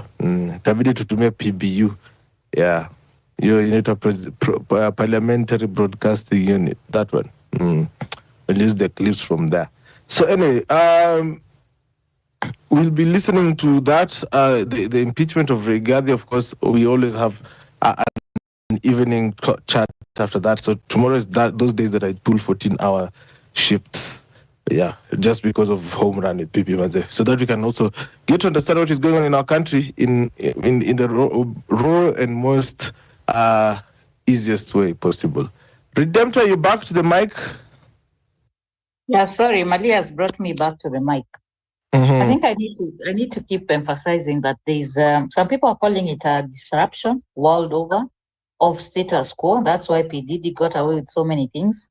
That's why in America there's a way everyone is being exposed, and it will be unfortunate to go back to the old way. So Malia, it sounds like you've already decided who you want to vote for, yet it is so early. And that's just my observation. The other thing I always say, it's good to understand what has failed us in the Constitution. When they talk about wage bill, for example, we have 47 senators, yet the nominated senators are 20. Why we have nominated senators? It is because we did not adhere to the Constitution of that gender rule. And if the formations that are being formed, that's why I was a bit upset with the Inject Party and said it was too early to start campaigns, and the people who follow them were getting upset. I think we need to do, I keep saying, we have no business telling the young people that about the history, but in terms of manipulation and the games that people play, Malia has said it rightfully so, that ODM or Raila received money for campaign. So just today, if the information I'm going to educate people today is that the people we love so much and we look up to, as someone who knows the ingoings of campaigns, they both get money. Let's say for a company like Adani, and they are not sure who is going to win. So they make visits to the person who is going to be on the ballot, and they give pesa ya campaign. That money is usually a bribe. So I feel like all this has been disrupted because of, I think it is, I know you can argue with me, it's a spiritual moment where so much evil happens in a society until like a young boy saying, airport imeuzwa, and people laugh at that clip and they think it's just the boy was told by somebody. But there comes a time when we have to open our eyes. So Malia would advise, my advice for you and for every other voter is that something has changed, and how we are going to choose how we vote is going to really be from authentic leaders, and how they behave in the next few months. Then you can make up your mind, so that we don't just vote for people because we are fond of them or because they are good public speakers. We see how they behave, then we know they are capable of betraying us. That's just my rejoinder, and that's my submissions for today. Yeah, something. Social conversations, engaging topics on your phone anywhere. This is Home Run with PP. Malia. Manze, unajua mambo ya baba, unajua it's very bad, yani umependa mtu. Na si ati it's psychophants, you know, people think that people who are in baba's side. Na unajua kuna watu wengi sana apart from Luos who are very, yani wanapenda baba ile kabisa. Starting with me, I've never supported anybody else kwa election. I've only been supporting baba because me najua this is the guy who used to fight Moi. At a time when fighting Moi was a matter of life and death. Sacrifice even his family. He was in jail. He was tortured, you know. So the love which we have for Baba cannot allow us to see him now at he's with Ruto. It's very painful. That's what I'm telling you now. We are so disoriented as ODM people or former ODM. Jumi hata nilienda kwa hiyo kuna venye unaweza toka kwa chama, nilitoka kwa SMS, kwa hiyo nini USSD na nikatoka kabisa. That day venye tulisikia hivyo, I'm telling you, I'm in many ODM groups, lakini that thing disoriented people in a very bad way. Tukasema hata afadhali handshake and the others, lakini this one now, the betrayal is too much. We don't even want, hata akiendorse mtu, I don't think tunaweza mpigia. Say we are free to follow somebody else because we are fed up. Malia, before I drop, I need to just say this. 20 years is a very long time to support somebody. And a lot of us did support Raila because we said it was the lesser evil. And I remember the former Chief Justice, when he was launching his book, said we need to get off this argument of lesser evil. Evil is evil. So to be honest, I feel like there's a big group of people who need healing, like you need to heal, because it's like living with your father and your mother, then you discover your father had a secret family. It's the kind of thing that you did not know who this person is over the time they changed. And if we heal very quickly, then we'll be able to make sound decisions. You're not the only one. I've seen it. It's put people in a very, very bad place. So maybe one of the things you can do as a way of, because we are saying everybody in their little corner can do something, is to figure out how to reach out to other people who are feeling the disillusionment. 20 years, it almost feels like a relationship. You go vote, you wait for the results, unaacha amelead, unaona akisema ameibiwa, unaona akifanya handshake. It's an abusive relationship. And deep down, we cannot read his mind. We cannot. And then the last thing I've told people, and especially people who say we call each other comrades if you fight for justice, is that it's possible for someone to change, and we need to unshackle ourselves from gratitude. We are so grateful because they went to jail. We are so grateful because we need to unshackle ourselves and say, you know what? They made that decision to do those things. So it can't be tunampigia kura tumwambia asante. Ashajiambia asante because when you do some of these things, you feel rewarded by just doing them. Asanteni. Sorry, I've overtalked. Asante. Asante kwa hilo Redempted, and I see Boni is back. I don't know if you still had a question for him, but Boni, there was a question from Wanjira. She was asking, do you know the places? Let me just say what she said. What are the neediest areas in Kiambu County, Boni? Can you hear me? Yes, I can. Yeah, so when I look at a place like Kiambu, I look at all areas generally the same, right? Every there's no corner of the county that does not need something. Some are more developed than others in terms of infrastructure, in terms of roads, for example. But in general, every ward needs a good school. It needs a functioning school. It needs a school where your kids have desks. It needs a school where your kids have a place to play, right? Every school in our county needs that. It needs teachers that are well compensated, right? It needs schools that are that have what it needs to be able to teach these kids. One of the things that we've done as a country, this is not specific in Mbu, but across the board, is that we've neglected our public schools. And so what happens when you neglect public schools is that, as a citizen of any county in our republic, if you're paying taxes and then you don't get the benefit of sending your child to a public school, what you're actually doing is you're paying taxes twice, right? So, as someone who's lived, for example, here in Texas, my son goes to a public school. I can send him to a private school if I want to, but I don't have to do that because he's getting the best of education and opportunities going to a public school. So every one of our counties needs schools, right? They need schools. And one of the things that I will invest heavily is in making sure that we don't just leave public schools for the poorest people among us. We want to make sure that every child gets an opportunity to do well in life. I'm the product of public schools. I went to a primary public school, went to a public high school. In fact, my first education that I had without, that was not from a private school was when I went to Cornell, right? So, we should be doing the best that we can to make sure that everybody in the counties is able to get the kind of the kind of education we need to be able to do well. So, investing in public schools to me is very important. Every county, every ward needs a good functioning hospital. Every one of them. There's no place you can go in Kiambu and you feel satisfied in terms of the services that you get. Can you hear me? Yeah, I wanted to jump in maybe and ask you something. You said earlier on, because I was listening, you said that you left Kenya when you were 18 years old, right? And yes. That was how many years ago? Many years ago. So you see, over 20 years, right? So how do you maintain the connection? Because we have seen also somebody from West Pokot also tried to be governor by just coming from abroad and running for a gubernatorial seat here. Also, someone else did that. I think for Kericho governor, deputy governor for West Pokot. Also, it came from that.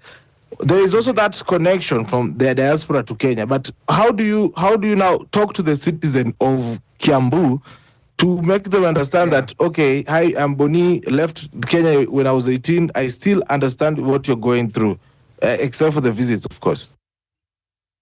All you have to do is look at, if you go to my timeline on X, you get a sense of who I am. Although I left Kenya when I was a teenager, I've maintained my connections with Kenya. I invest in Kenya. Right now, I'm building something, right? I'm trying to do a project in Kiambu. I do that because I believe in the county. I believe in our country, right? I come to Kenya several times a year. I still have a family in Kenya. I'm talking to people on a daily basis. So I spend a lot of time here, right? So I have not lost any sort of connection in my country. I've not lost, there was a person who had asked me a while back, why do you think you have no real understanding of what's going on in Kenya? Because you are in America, right? It's a fair question, but in my view, if you see someone like me who really, if I wanted to get off, issues relating to Kenya, I can do that. I can shut my computer, get off X, and continue doing my job here, and my family is fine. Doesn't have to do with the issues that you guys are dealing with. I can do that, but yet I don't do it. I don't do it because it's not, for me, it's not just okay that I'm doing well. It's not okay that my family is doing well. It's not okay that just my son is able to go to the kind of school that he wants. I want my legacy to be a legacy of impacting other people. I really believe that although I've spent the vast majority of my time here in the US, I've spent a lot of time building my own career, trying to do the best that I can for myself and my family. That's not what I want my legacy to be. I want my legacy to be, this individual served his country. And the best place for me to serve is Kenyans. There's a lot of people with good skills and good things in America.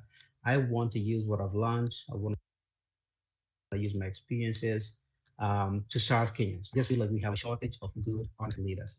That's the biggest difference, guys. If you can make sure that you vote for the right people into these offices, you solve 90% of the problems. We spend a lot of time here talking about, wastage by our politicians, stealing by our politicians. If we just vote for the right guy or the right lady, 90% of the problems you're gonna solve, right? We can deal with the 10%. But we do ourselves a great disservice when we vote for criminals, right? And the reality is that our countries, we keep doing the same thing. If you look at Kiambu, right, we have, we elect Kabogo, right? Non-known, he was a politician before. We elect Kabogo, we throw him out. He has some shady deals. We bring in people like Babayao. Just think about when you elect someone like Babayao, right? What do you expect? What do you expect to get from that person? So we have to really think through the people that we're electing, because again, 90% of the problems can be fixed by making sure that we have the right people in these offices. Priorities mean a lot. Are you electing someone who can make the right calls when it comes to budget, where to put money, right? When you elect people that do not go there and they're thinking about themselves every day, they need to think about you. All right. Thank you so much for that, Boni, and that engagement. It gets us to 7:15 p.m. East African time. We still have one and about 3/4 of an hour to go this beautiful Tuesday. Namona Big Boss kwa hapa hivi na sisi. Imekuwa muda ndugu yangu, habari yako?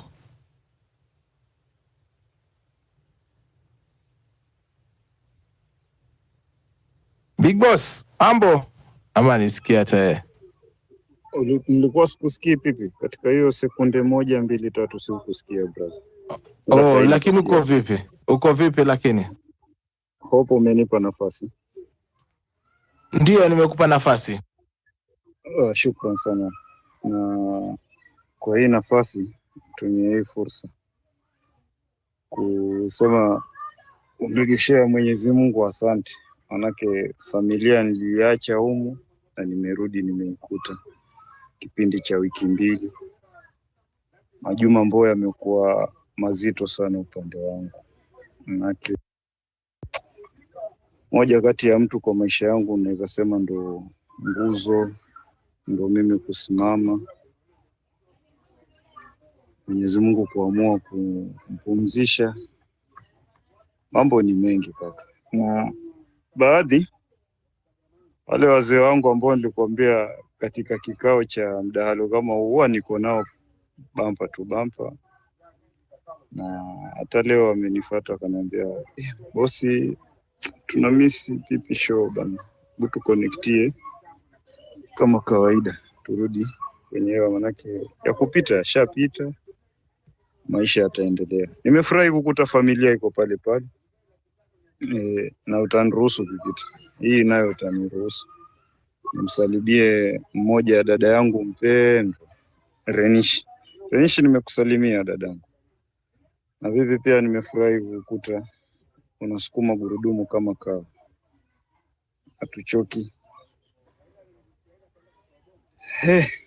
Turudi kwenye hali ya kawaida, mambo yanapita mengi, lakini hivi kuna kitu ambacho tunafaa tujifunze. Vipi uende kwa msiba ambao marehemu kafariki kwa hali ya kuwa amejitia kitanzi, na amejitia kitanzi kwa hali ya kuwa amejinyonga na kamba, alafu kwenye huo msiba ufike stori zenye hadithi zenye unaanzisha ni za kuhusu kamba, unaongelea kuhusu kamba. Ndugu yangu, kila mtu atajua tu umeenda kuchekelea msiba wa wenyewe. Yaani hapo kama uende msibani kwa watu useme msiba hoe, sidhani kama utaimaliza salama. Hiyo ndo hali halisi tunayopitia kwa kipindi hichi tuko nacho. Unajua imefika mahali sisi kama Kenya ama sisi kama hii nchi tunaweza kuwa tuko kwenye hii space vile tuko hapa, ila hakuna anayejua kipi ndo kipi ama ashike wapi. Kwanza kitu kinachonisikitisha ni migogoro tu tumeanzisha kila aina. Yaani kila mtu ametokea tu na mgogoro wake. Yaani kila mtu amekuja tu na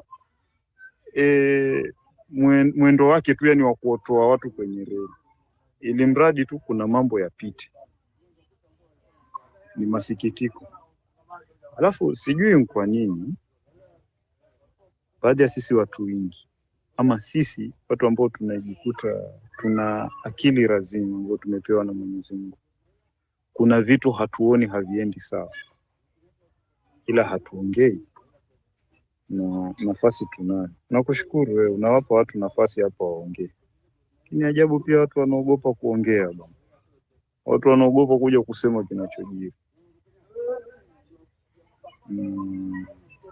Nimefika mahali nimesikia wengi wamemkashifu mzee Raila. Wengi wamemkashifu, kila mtu amekuja na kashfa zake, kila mtu. Ipo sawa, kumkosoa kiongozi ni sawa, kukosoa miendelezo ambao nchi haiendi sawa. Naam brother. Pipi nitarudi, ngoja nishuhudumie mtu. Naambie brother, ushafunga? Sawa. Leo najua nimefanya kazi masaa mawili.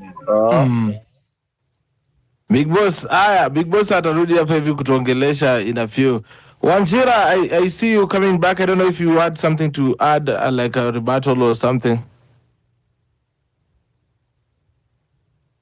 Wanjira, are you there? I'm here, Pipi. No, I don't have any contributors. We continue. Yeah. Sawa. Let me see what is happening also in the comment section. I also want to say that the impeachment proceedings for the trial, Justice Chacha Mwita has said twende Senate. So kesho tutakuwa Senate, ladies and gentlemen. That is news that has broken earlier here. And of course, I want to hear from people who want to be leaders as well. Najua watu wenye wako hapa hivi pia, kuna wenye najua mkuna pia roho, yeah, ya kukuwa wanasiasa, yeah. So I'd like to hear what you have in store for your people as well. Na pia niko sure kuna watu wanasikiza hapa hivi, and I'm happy guys like Boni have taken up the mantle and just stepped up for us to just ask them questions. You know, it takes so much energies to come out in front of people to just answer questions, especially when it comes to accountability. I think Anna Redemptor pointed out that accountability has been quite an issue when it comes to the leadership of the revolution. So yeah, it is something that I really I really advocate for a lot, because it is something that we both, all of us, want for our country. We want a country that you can be accountable for every shilling. Kiongozi akisema anafanya hivi, anafanya hivyo. Sio kiongozi anaenda kuandika brother yake kazi, sister yake kazi. I see Daniel is trying to connect the mic na anashindwa, acha nimpatie automatic akuje. And also onto the concept. Yeah. Wewe unafanya, wewe una work hard, watu wanapewa kazi juu ya jina yao. What country is that? Yenye wewe una work hard, watu wengine wanapewa kazi juu ni wife ya governor. What is that? Sijui sister ya governor. Mtoto wa president anatusumbua. You get it?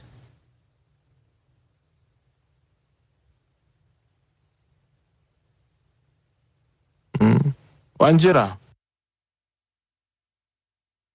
Yeah, sorry, baby. I was going to ask. I first of all, Bonnie, thank you so much for allowing yourself to, just come here and let us ask you questions. Now, in Kiambu County, our woman rep, the lady, what is her name? Wamuratha, Anne Wamuratha, yes. People like that, together with Kina Kimani Ichung'wah and others. What is our senator, Karongo Adhangwa, the one that is behind the bill to give us additional public holidays.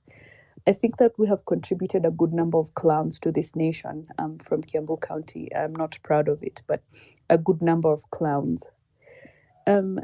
How do you hope, Boniface, to work with people like that? How do you, how do you hope to sit, for example, in the same, rooms as these people and discuss the progress of the people of Kiambu, whereas you seem to be going on a completely different path with, for example, Kimani Ichung'wah, who I am certain I think will be still involved in national politics at some level, perhaps not MP, because I do not think myself or anyone from Kikuyu right now will give Kimani Ichung'wah a vote.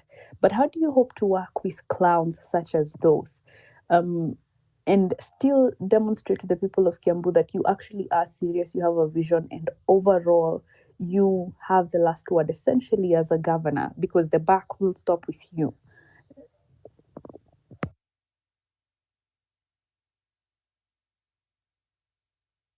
Boni, umesikia hiyo swali?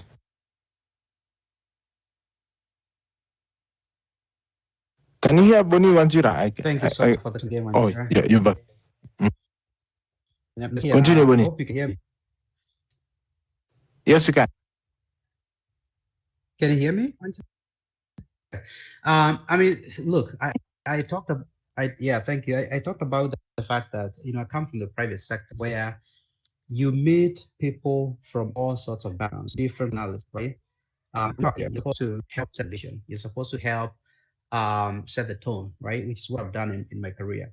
I will be doing nothing different in government, because I 100% believe that what's happening in this country is going to change our country in the next 3 years. I don't think that the vast majority of the people that you see right now in parliament, the people that are frustrating us, right? The people that are contributing to this mess, I don't think a lot of them are going to come back. I honestly believe that if Kenyans continue having these discussions where we are thinking about, like the discussion that we're having right now about leadership and the people that we want, I don't think that we spent a lot of time as Kenyans doing this in the past. We've sort of elected people because they have a big name, they come around and they throw around money. I think that that's going to change. So I honestly believe that we're going to see a big change in terms of the caliber of people that are going to be in these places. I'm not saying that 100% of the people that are there now are not going to come back, but I do believe that we're going to have a very different caliber of people. in government, in parliament, and places like that. But again, it's not different from working the private sector, where if you are a leader somewhere, like right now I work for one of the biggest consulting firms. I have a lot of people that I work with, different personalities, right? It's just about understanding what those people bring to the table, who's capable, who's not capable. And again, my job is to set the tone and to set the agenda, right? And as long as the vast majority of people that are here understand where we need to go as a county, I think it's easier. It's easier when you have the leader who's setting the right tone, and then if you have an engaged electorate that understands what we are trying to do, don't worry, don't spend a lot of time thinking about this MCAs that don't have the best interest of the people. That's not, we can't spend the whole day thinking about it. Just think about selecting the right leaders. If you select the right leaders, particularly if most of us do that, the natural consequence of that is going to be you find the people that are getting elected to parliament, to your local assembly, are going to, by and large, care about the people. And that's what you need. You don't need 100% agreement on everything. But if you have 60, 70% of people that are thinking about the people first before they think about themselves, you'll be able to get business done.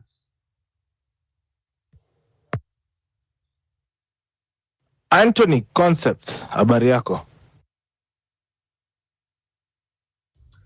Poa sana pipi. Zama siku. Zama siku kwaje? Si mbaya, tunang'ang'ana kuvumilia kuwa Mkenya. I had one thing to say about Boni. I don't know if it's an advice or I'm just pointing out. You're coming in as a movement. You're coming in as a radical change leader. And we know how our politics plays out. You need, especially for a governor, you need MCAs more than anything. You need MCAs to be in sync with your idea, with what you want to change, especially at the county level, because you have seen how it has been happening in Meru, whereby the governor has been in war with the MCAs on impeachment, right? Even you won't even have time to work. So because you're coming in as a movement, you need to have your own cushion or your own blanket. Right now, if you're coming in as a governor, you need to have your MCA's team. So you need to have guys who will be campaigning with in that party, or whichever party it is, who are with the same idea that you are, so that when you come in as a blanket. Who you have the MCAs who you have started campaigning together, meaning you have the same ideology. So when you are a governor, you run at a faster pace. Not coming in, you are the governor, but down the guys who are following you, they're just scattered. Ni kama ni madoa. Huyu ni yellow, huyu ni green, huyu ni nini. Then you expect to work in harmony. Chances are it will always be a fight. So not so many people I don't know you people are agreeing with Moraro, but I like the idea why he's saying you can go in as a party which is inject, where if I'm going in for the presidency, I need the members of parliament to be with me in the same hand, so that isikuje kama hii siasa ya Ruto yenye you now have to buy people so that they can come to your ideology. So utajipata unatumia pesa, na kutumia pesa itabidi umeiba kutoka hiyo kaunti yenye, because I don't know if we are rich that enough to buy all those MCAs. So unaona, because you're coming in as a radical person, you also need to have your own team, and your own team, you need to have a party which you're coming in, so that those MCAs, those MPs who are coming from your county, they're all subscribing to that ideology. All right, asante sana kwa hilo Anthony. Naona pale hivi Daniel ametujoin. How are you doing, Daniel? Yes, vipi? So niko poa sana. Wewe? Good. Niko fiti.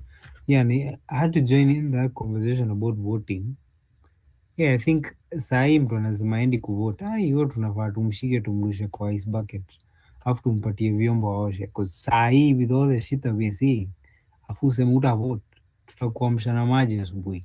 Because right now we cannot afford, like maybe previous times someone can say, okay, I have vote apathy. But sahi apathy about what? Like you're literally about to end up in a shithole of a country if some guys keep ruling.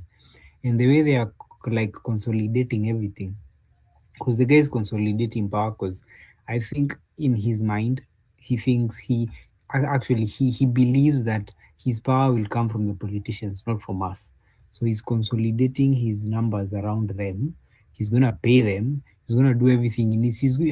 At our. He can tell them sasa kababa every morning to the politicians, because he thinks that's where his power is.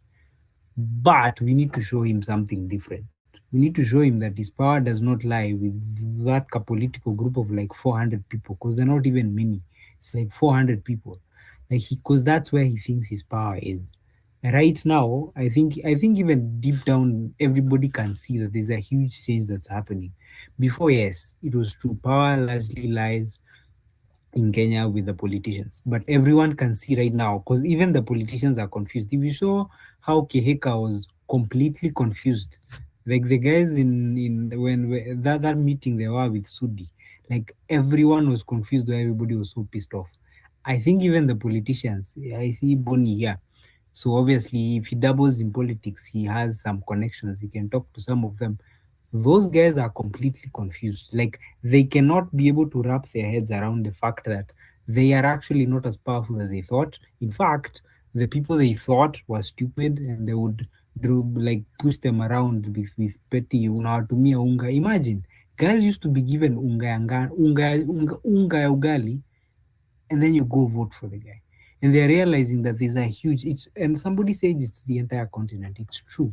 It's not. It's literally the entire continent, everywhere you go, because there's a huge generational change that's happening, and it's messing things that were there. It's messing things up, number one, and it's scaring the hell out of the older generations. So right now we need to understand you were born in the age where you need to change things. So kusema hautavote, hiyo ni kutukosea vibaya sana, because we have to go. Like there's this barrier that was put there. First it was the barrier of colonialism. People fought and died to remove it. Then there was the barrier of dictatorship and stuff like that. People fought and died to remove it. Now we have a guy that wants to return to things that people have already fought for. I think we should not allow such things. We have so much we need to achieve, so many places we need to go as a country, as a people, as a society, as a continent, for us to let an idiot start taking us back to where our parents already fought this war. Like we do not need to start fighting things that are already fought. If Ruto is stuck in the dark ages of Moi, he needs to be arushwe huko aende akaretire, and he can go and stay in his dreams thinking about those days. But we do not need that shit right now, and that is why we need all hands on deck. And na mtu asijaribu kusema hizi vote, because we need them. Like if there was ever a time where your vote was needed, it's now, because this guy is going to steal like crazy. So we need to overwhelm the guy with votes, like overwhelm the guy. Like if the guy is going to steal for 2 million votes, he's finding 7 million there. Like Yani, we need to make it like the guy is already confused at what is happening. Let's confuse him even more. Like the day it comes, those 8 million votes need to be there, plus all the new ones. Akitaka kuiba 10 million, wacha aibe 10 million votes to one. But we need everybody this time. If there was ever an election where we need everyone, it's this one. I'm done. Thank you for that submission, Bwana Daniel. I see Wanjiru has joined us to talk to us. How are you doing, Wanjiru? Hello, everybody, and thank you for organizing this forum and giving me the opportunity to chime in and just put in my thoughts. I think I'm becoming a conspiracy theorist now because of so many things are happening, and they're not coincidental. You just hear. The many people, the many bodies that were found in Kware. No one knows who these people are because not many relatives have come forward to say we're missing our kin, And then there are all these bodies that are filling in the city mortuary, and again, they are not claimed. Some of them are not claimed, and not many citizens saying that they've lost their kin, although we know there are those who lost their kin during the demonstrations.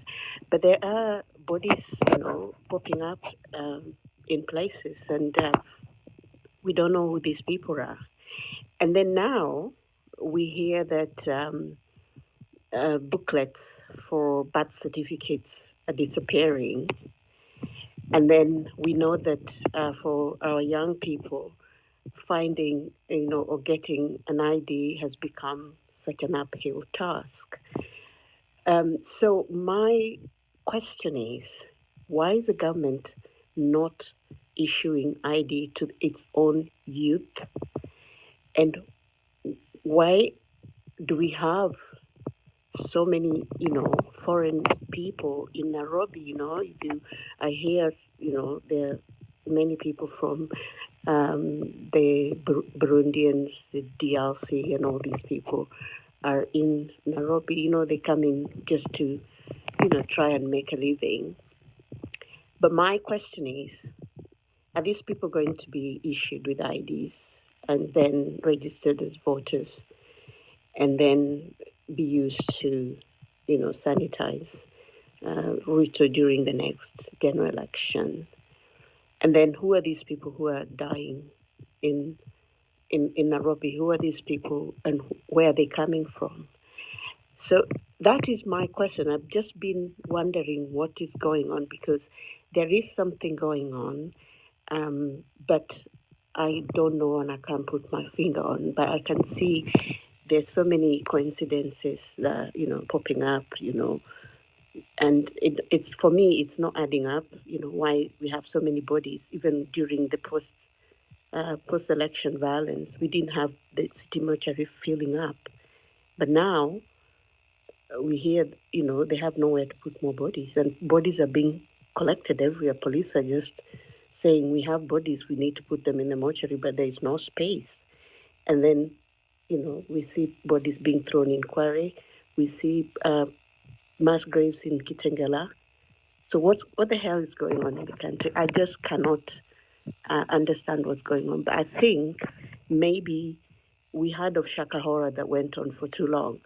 Maybe there's a Shakahola kind of an event going on within Nairobi City. That's all I wanted to just bring in. It's my thoughts. I don't know. Maybe I'm just overthinking, but I'm just concerned. Thank you. Thank you, Wanjiru, for that concern. Of course, it's something that is also getting to us. We have also discussed that one here on the show as well. How can that morgue be full, and where are the bodies coming from, and why are they not being claimed?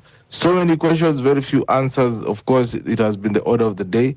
I don't know if Bonnie had something to say to us as well. And of course, if you are joining in right now, I'm asking a very simple question. Bona mimi kwa uongozi, why would you want to be elected as a leader? Join in and talk to us. Bonnie. Yeah, thank you. Can you hear me? Yes, I can. Awesome. So I wanted to add something because one of the things that I keep hearing is people asking, how are you going to work with these MCAs, and what do you do with the fact that we are used to seeing MCAs that are corrupt, that are going to try and move you to other directions, and what do you plan to do, and how are you going to get over the fact that some of these people may be sort of there to frustrate you? I think it's important for all of us to understand that these people are only as powerful as you allow them to be, right? No MCA goes there with his own power. Power comes from you guys. And so if you, the citizens, are on the same page in terms of our priorities, these people don't have any power but you, right? So politicians want to win elections. Unless you're dumb, you can't go there and do things that 90% of your people want, right? That's not going to work. I want to give you an example of the United States where you look at someone like Donald Trump. I don't know if you guys ever thought about how Donald Trump is able to become so powerful and so relevant. When Donald Trump started running for office, the vast majority of politicians in his party did not want him to even be the nominee. They've never wanted him to be the nominee. But he's able to go to the ground and talk to citizens like you and I. And as long as he's able to sell them on his vision, The rest of the people fall in line. If you want to run for office, on the Republican Party, you have to, you can't ignore what he's saying. I don't even like Donald Trump as a person, but I respect. I can see how he's been able to get, to change things, at least in his own party. And you might disagree with. I disagree a lot with his policies, but in terms of his ability to talk to the people and get the average citizen to understand what his vision is.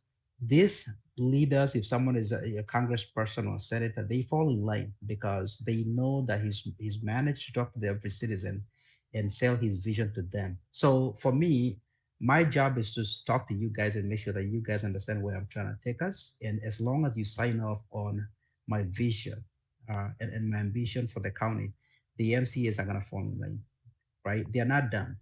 They can read what the room is saying, right? So that's, don't give him too much power. They don't have any power that you don't give. So you are the most important consideration when it comes to politics, in my view. Ndio wewe nafaa nirudishe Opondo hapa wewe Boni. I think Opondo can talk to you well. Because hizi vitu unasema ni very ziko very practical, but from what Opondo said, hadi alipigwa panga ya mgongo. Sijui, are you ready for the we have to be honest. Siasa ya Kenya haitaki kuongea tu, inataka action. Are you ready for the action? Guys, what I'm asking you is this: what are our options? What options do we have? Are we gonna sit here and say, oh, if I get there, people are gonna say this, or if I get there, I'll be attacked? Like, what are our options? We can't all be helpless. We can't sit here and look at what's happening. The people that are doing this to you and I, it's a very small fraction of the population. I'm talking about 2 or 3%. Those are the people that are doing this to you. The people that are stealing your opportunities and your kids' opportunities are a very small fraction of the population. We cannot give them that much power. We cannot. As long as you guys understand how to evaluate a leader, the kind of things you need to look for, we're gonna win. These people do not have extra votes. Okay, if 90% of the people that are on this call, if I'm able to talk to you and tell you this is where I want to take our county, and I talk to you and we have a discussion around where our priorities need to be, and you guys vote, we're gonna win. We're gonna win. This is not impossible. It's not rocket science. It's not rocket science. All right, let us hear from Isaac, who's joined us. We are quarter to the top of the hour. Isaac, hi. Hey, Peter. Thank you so much for the mic, and I've been following the discussion as a silent listener, and I like what's going on. And one thing I would just like to say is, when you look at the politics of Kenya, I think it is something that is historical. And as they say, history repeats itself. So we're kind of going through the same rotation, things that happened, in the era of Kenyatta, all through the Odinga, the father, and the Moi era, the Kibaki era, and now the Uhuru and the the Ruto. So we are like, it's a cycle, and here's my proposal. And when we ask ourselves what's the way forward, I like the new generation, actually the Gen Z that is coming up, and even the Gen Alpha. And one of the things that I must appreciate is the fact that the civic education is kind of getting back into this younger population. They're now aware of what is actually happening. And when I was actually listening and going through all the spaces and what the conversation that is happening right now, I must appreciate the fact that people are being aware, and information is power. Because we look at our grandparents, we look at even our parents, our immediate parents, for them, they've just been following the wind. If so and so has said, then so be it. I can't really question what my leader has said. I can't really question what my pastor said in church today, you know? So people get information, they've been so much gullible, and you realize that now the people in political spaces, they take advantage of the gullible Kenyans just to feed them with information that they know they will hoodwink, change their interest, and actually take advantage of that to advance their own political mileage. So here's my proposal. And I was thinking, like, if we can have, civic education, when you talk about civic education, we're talking about good governance. When you talk about, ethics and anti-corruption education, if we can ingrain this in our syllabus, academic syllabus, and this is something that can even start at a very younger age, lower grade, and young people growing up, coming up even in junior secondary and all the way to high school.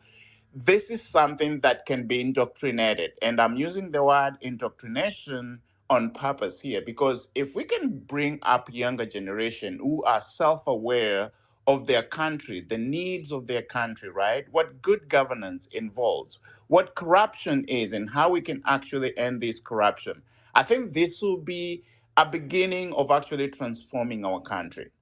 But if we just keep talking about this, we started talking about corruption, even the end of Moy, the politics of tyranny. When you talk about the politics of what is even happening with Gachagua right now. You see, these are things that did not just start yesterday. These are things that have been there. So I'm thinking, like, if we can actually advance this maybe in a different way, we just need a paradigm shift, a different way of thinking, because we can't be doing the same thing the same way.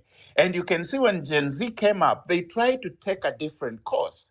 And to be honest, you can see the people in political power were rattled, right? And that's why you can see right now they're invading Gen Z, the tactic of divide and rule. This is what is happening. Now you can see even the people we trusted, they're now, kind of going to sleep with the government and so forth. So I think this is the tactic of the government, because they know if they divide and rule, then they're going to infiltrate the power of Gen Z that they had right at the beginning. So if we can take this advocacy to the next level, ingrain this in our systems of education, I think the younger people we are producing, it might take some time. It might take 10, 20 years, but maybe in 40 years, we will have a new Kenya. Just like, Burkina Faso are really going through the fruits of what they've been laboring for quite a while. And I can see Kenya. There is still hope. That's one thing that I can say. There is still hope. Even what Gen Z did, you can see the fruits are coming up, whereby now you see the government is rattled. Everyone is rattled. We have broad-based government because of Gen Z, not because of Raila, Some people keep on saying Raila, Raila. This is the power of the Gen Z that have rattled the government until we are seeing the changes that are happening in this particular government. And this is what I say. I know there is a model that young people have been using. We are leaderless. I would like the young people to replace that leaderless. Let's have leaders. Let have young people take positions of power. Let young people vie for MCS. Let young people vie for MP. Go for it. We need to see, even if we won't get the presidential candidate or the governors and so forth. Let's have young people in this position. I'll be very proud if I can see a parliament under 40 in 2027. And I feel that is possible, having a whole House of Commons with people under the age of 40. And I'm telling you, if we can have something that will have people of the same mind, and that's how we're going to change our nation. So that's just my little, contribution just related to this. And I'm sure we are going to win and we are going to overcome. It might not happen tomorrow, it might not happen next week, but it might take some time, and we are headed there. Thank you, Pepita. Thank you, Isaac, for that very powerful submission as well. Very, very powerful indeed. I see Paul the First is here with us. Habari yako, Paulo? Yes, I'm fine. Talk to me. How are How have you been? Niko salama. you? Pia mi niko fine. Nafuatilia tu endo majukumu imenileta mbio. Leo hii sionekanangi online ovyo ovyo, lakini najaribu. So let me talk about the topic of the day. Mbona mimi kuwa kiongozi? Actually we are the leaders of today. Ni ile time nilikuwa na grow nilikuwa nasikia wanasema the youths are the leaders of tomorrow, but I think it has changed to be the leaders of today. So there's acha tuamuke. These leaders actually are used to support people, but leo inasema it's me. You support a person today, kesho anaenda bungeni, anaenda kukalia. So let's wake up, we as the Gen Z, tukiamuka amuka like an individual. There's a boy here in our village who comes from Nyaribari, the neighboring constituency. Kijana is just a boda rider. It's around 23, 24 years. But niliona leo hii ameamuka, is fighting for akina Chanda, anataka kukua kiongozi. Actually, that's what we want. I want actually like me. So in the coming election, pia mi unaweza nipata kwa parrot. Leo hii una support mtu, the coming days anaingia huko anaanza kupitisha pills zinatuua. Look for an example, some people took advantage of our riots. Right now they are somewhere eating while hapa sisi tunateseka. So let's wake up, we as the youth, tuchukue serikali like my colleague here have said. Even if we will not manage to take the presidential, the gubernatorial, in the MPs, tuchukue kiti ya MP, tuchukue kiti ya MCS, ladies take the women reps. Actually, like if I can say Pipita, nikifika huko bungeni, I can say that I know somebody by the name Pipita, lakini ukipata mzee wa miaka 80 huko hawezi jua kama kuna mtu kama huyo. Anaweza jua I can know all the problems zenye my age mates anapitia rather than that person who is above 40, who is above 70 mwenye huko anaenda kukufia huko akona greed in his heart. So we are the youth, let's wake up, let's fight for this hii kitu ya kusema you are going to support somebody. No, let somebody support you, not you supporting somebody. So that's what I have for now. Nitaendelea kuongea tena. Have a nice moment please. Asante sana kwa hiyo submission bwana Paul, and it's quite something. Umesema kwamba unataka mtu asikusaidie wewe ndio ukuwe mtu wa kusaidiana. It's confusing but sawa, tunakupata. Like, today I want to hear from people who wanted to be in leadership. I'm sad that I only heard from two. But yes, I hope more leaders will get to show up, people who have the ambition.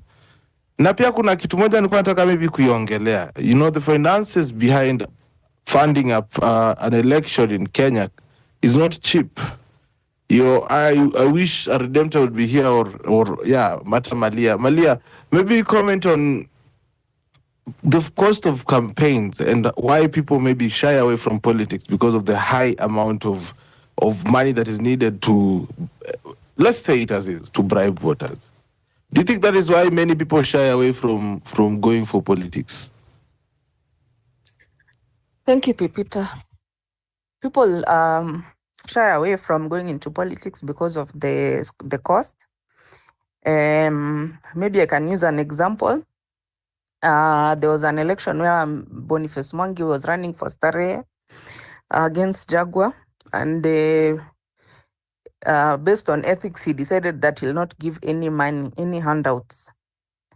So instead, he was campaigning with something that looks like a note, a currency note, but behind is written the promises. So he was giving out the promises of what he would do. But it ended up not working out for him because Kenyan electorate, particularly in urban areas, I think I'm not very sure about rural areas, but what I know in cosmopolitan areas or places, Nairobi, Mombasa, like that, you need a lot of money. And Nairobi, even just campaigning for an MP seat, you need upwards of 50 million for you to run a campaign which is formidable. Without that kind of a campaign, you will not be able to get anywhere because unfortunately, the culture with our people in Kenya, they look at an MP as a kind of an ATM machine. So even before you go into politics, like when you are just campaigning, already you are receiving, you can be receiving up to 500 calls and messages a day requesting you to assist in one way or another, be it funeral, be it school fees, somebody who is in hospital, all kinds of things you are supposed to cater for. So I even had Millie Odhiambo saying that there was a time one of her constituents was asking her for money to buy a mosquito net. So the cost is very high, but of course we have seen people who didn't have much money, and although they are the exception to the rule, like Akina Toto and Selassie, those Akina PK Selassie, those are exception to the rule. Much of the time you have to invest heavily, and I've seen people who have gone bankrupt because you sell your property or your shamba so that you can go and do the campaign, and the people eat your money because you know when you are campaigning there are so many people you need to give money. You need to give money to the mwananchi, you need to give money to brokers. There are so many brokers who broke as leaders, you know, like kind of informal leaders of the community. So they tell you you need to give money to women groups, you need to give money to youth groups, you need to give money to churches, you need so, but they are, and they do this to several people. They move from like one person to the other one, telling them that, you know, the community has seen that you can be a good leader, so we have decided that you become our leader. Then they move from you, they go to another person. So it's a money-making venture for a lot of people, including the mwananchi, the basic one. Then you come to the youths who are going to be walking around with you because you need security. You know, campaigning has a lot of violence. It can get very violent. So you need security, you need young men to be able to protect you. You need a kind of a jeshi. So those young men, you need to be giving them money to be walking around with you so that they can intimidate your opponents, youth who are guarding him and those kinds of things. So it's very cash intensive. It's very money intensive. So if you are somebody who doesn't have money, you'll need practically a miracle. There are times when you might be really people may really believe in you and they believe in your vision, and they leave somebody who has given them a lot of money and they vote for you. We've seen those cases, but that is like one out of I don't know how many hundreds. So if you are planning to go into politics, you have to panga yourself in terms of money, and not kidogo money. I've told you, like in Nairobi here, constituency level 50 million and up, if you are really going to be if you're going to run a formidable campaign. Otherwise, you'll be number 5, huko number 10, you know. And nowadays, by the way, you know, candidates are also many. You can find a situation whereby one seat for the constituency has even 10 people who are running, who are vying for the seat. So that is very important. And then let's not forget that if you're going to vie with a party ticket, you need to be able to pay for your to be nominated, because it's not free of charge unless you are going to be an independent candidate. If you are going to run under any party, you need to pay. And first of all, you are paying for you to be nominated. But even those nominations, you have to go into there's an election for people to nominate you. Like now ODM, which I was formerly in, when it comes time to nominate somebody, you're supposed to go for by-elections or to nominate the person who will stand in a particular constituency.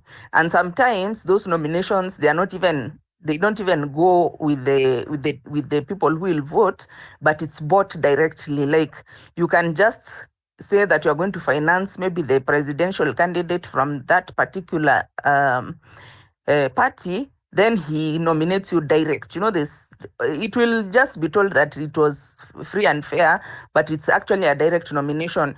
And if you're nominated directly, that means you have clinched. You know, there are areas whereby if you vote for, if you stand with a particular party, that's a direct ticket. You have now gotten it, because also Kenyans do they for them to not vote for you based on a popular ticket. Like for example, let's use the example for the Meru governor.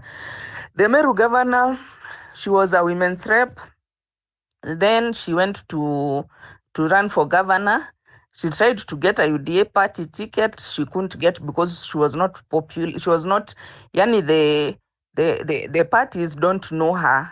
You know, she was popular on ground, but the party don't know her. So they gave the nomination to somebody, because if it was about elections, she could have won the ticket. But now they gave the ticket to somebody who they know, which is Mr. Linturi.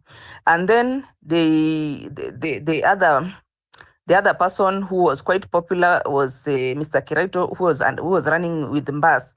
And Mbas is a kind of an indigenous, or rather local party. But UDA was very popular. But at the end of the day, she still carried the seat with independent. And there are people who've run with independent and they've managed, because at times the costs of, and even if you have the money, sometimes you have the money, but they still don't prefer you because they didn't know you from before. Like they feel they owe this other person the seat more than you. So it doesn't matter that you have the money or not. So I would also encourage the younger people who are coming in, try independent candidate. There's no need of, if you sell your policies very well, and you are very good on groundwork, because what I've seen with our politics, you need to be on the ground so much. And that's how even Ruto was able to carry the day, because he used to go even mashinani huko kwa centers, you know, huko ushago. So you need, and then also the other thing which you can do, which I saw like the governor of Meru using TV, you can use, you know, it shows when you go to those interior places. So the people on the ground will see that you are, even if you don't come to their area, they see that you are someone who goes, you go interior places, you know, huko ndani mashinani. So they see you as someone who is in touch with them. So even if the other person has a lot of money, the person they may not feel like the person is in touch with them, because like the former governor of Meru, Mr. Kereto Murongi, was very, very, very, very wealthy person. You can't compare with the current governor. But she used her TV station to be able to show people when she would go on the ground, very deep interior, to go and give out water tanks. She keeps on playing it on her TV, and that's the TV which the local people watch. So they came to see her as one of them. So you can use those kind of things. And then also religion plays a big part. You know, Kenyans are 82% Christian. If they see you to be a morally upright person and a godly person, a person who likes going to church, somebody you can bring out your family dynamics as Christian, it can really help you. So like Mr. Morara, of course, one of the things that has endeared him a lot to Kenyans is because he's a Christian. You even see sometimes he's praying in his furniture business. They kneel down, they pray. You know, he's a family man. He espouses family values. Those are things which Kenyans like. So, and if you can also get pastors to endorse you, it will be very good. Because you see, if you go to a pastor, he has a congregation of 500, 1,000, 10,000. If he tells these people to vote for you, they'll vote for you. So that's one of the, in fact, the easiest way to get votes. Because once the pastor just tells the congregation that this is the right person for us, those are votes you have in your basket without much wahala.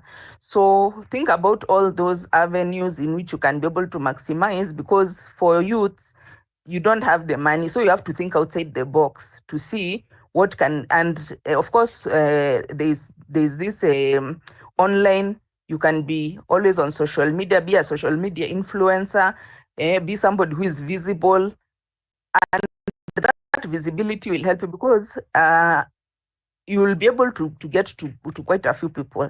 So Think about all those things beyond just the funding, because you can see Morara has not been giving people money and he's becoming more and more popular. Yeah. So even though he failed to clinch MCA seat, maybe because of finances, or there was another MC who was giving out more money, I don't know. But there's many ways to kill the cat. Just look for what is suiting you and what is okay with your pocket. Don't go and take a loan. People have been doing those kinds of things where you go take loans, you go and sell your property, your shamba. Don't do those things. Think outside the box. Rally people using all those medias that I've talked about, and you can be able to clinch the seat against somebody who is a billionaire. Thank you.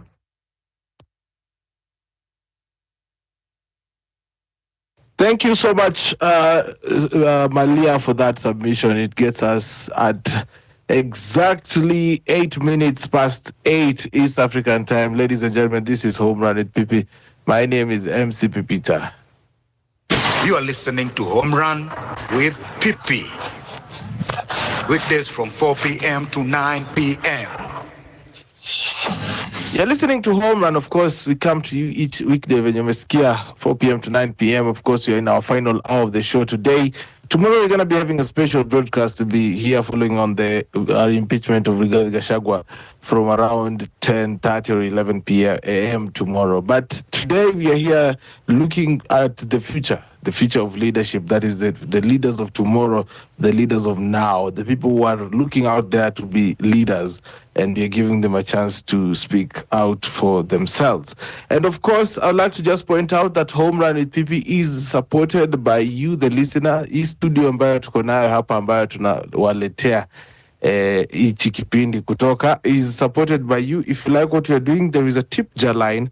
0721948229 is the number. Kidogo hivi tuende 00, lakini Isaac ni nani? Thank you so much, Isaac, for your tip pale hivi kwenye tip jar line yako umetusupport. So asanteni. You can help us keep the lights on this side of the studio by going into that tip jar line 0721948229. There's no amount that is bigger or smaller, as we always say here. Tunasema kwamba your support is the reason why we give you a chance to be as independent as possible, because nobody can come and claim, oh, we paid you, so why are you speaking like that? We're an independent media source right now. So thank you so much for your support wale ambao wanaingia pale hivi kwenye tip jar line. So I saw Isaac alikuwa ameinua mkono juu while Malia was speaking. So Isaac, I don't know if you had something to talk about when it comes to that campaign money thing. Yeah, I just wanted to contribute to what Malia was sharing, which I found very, very important. And one thing I just want to add on, and I 100% agree with what she said, politics are very expensive. So let's not run away from the truth. You when you run politics all over the world, you need money. We cannot run away from that, right? And very few people actually run campaigns without money. You definitely need money. And you've seen, like, even in the Western politics, people fund politicians, right? But I think the only problem we are having, and what I spoke earlier on, is just a mindset that we need to change. Because, when I was in high school, we used to say in Swahili, and I quote, we are the reflection of the society. We reflect the society. And even when we produce these politicians, they're coming amongst us, right? Every time during the political campaign, you realize that now people will be going to aspirants, asking for money, going there to take tea and so forth, right? So when these guys of ours get into parliament, they want now to return all the money they've been, giving out. So if we could reduce these handouts that we are actually giving, taking from politicians, because when we do that, we are actually activating this vice of, people stealing and to replace all the money they've taken. Even if you've taken loans, you want to replace that. But for the young people, I'm asking, we've been sending out money. Hanifa, if you remember, she received over 30 million, and people were supporting campaign of Gen Z, just to, take care of those who were injured and so forth. So you can see there is power in unity of purpose. Just like Malia did mention, if you show people what you have, people are ready to support you. And I want to see younger people standing up, going for this position, and actually crowdsourcing on social media, saying that, hey, I want to go to parliament, please, can you fund me? Rather than, trying to steal money, look for money, taking loans. You don't want to run into debt, right? So stand up and let people fund it. And if someone can give you 20 bob, 200, 1,000, this is good money to help you campaign. And if you can show it, you can show how responsible you are. I'm telling you, there is no need to fear. If you feel within yourself you can be a leader, man, go for it, go for it. We just need to change this mindset whereby politicians have to give out handouts for them to receive this seat. Wacha tukule, like Eric Omondi normally says, wacha walete pesa, we eat, but we make our decision. That's where it comes in. The decision is yours to decide what kind of leader do you want to take that particular position. So I'll stop there so that I can allow other people to contribute. Thank you so much, PP. All right. Thank you so much for that, Isaac, as well, for that submission. Redemptor, I see you back on the microphone. Would you want to contribute on that? Yes, before I contribute, I feel like I'm spilling my tomorrow's conversation. And just to let you know, I decide on the conversation by Sunday. I look for panelists. So I've researched a lot on the way forward for us. So I'll just share some of the thoughts I'm having. Now, there's usually a wave that comes in Kenya every so often that parties stop being important. And I feel like we are in a moment in history where parties are not going to be important. Just for your information, we have very few parties in Kenya that have a network around the country.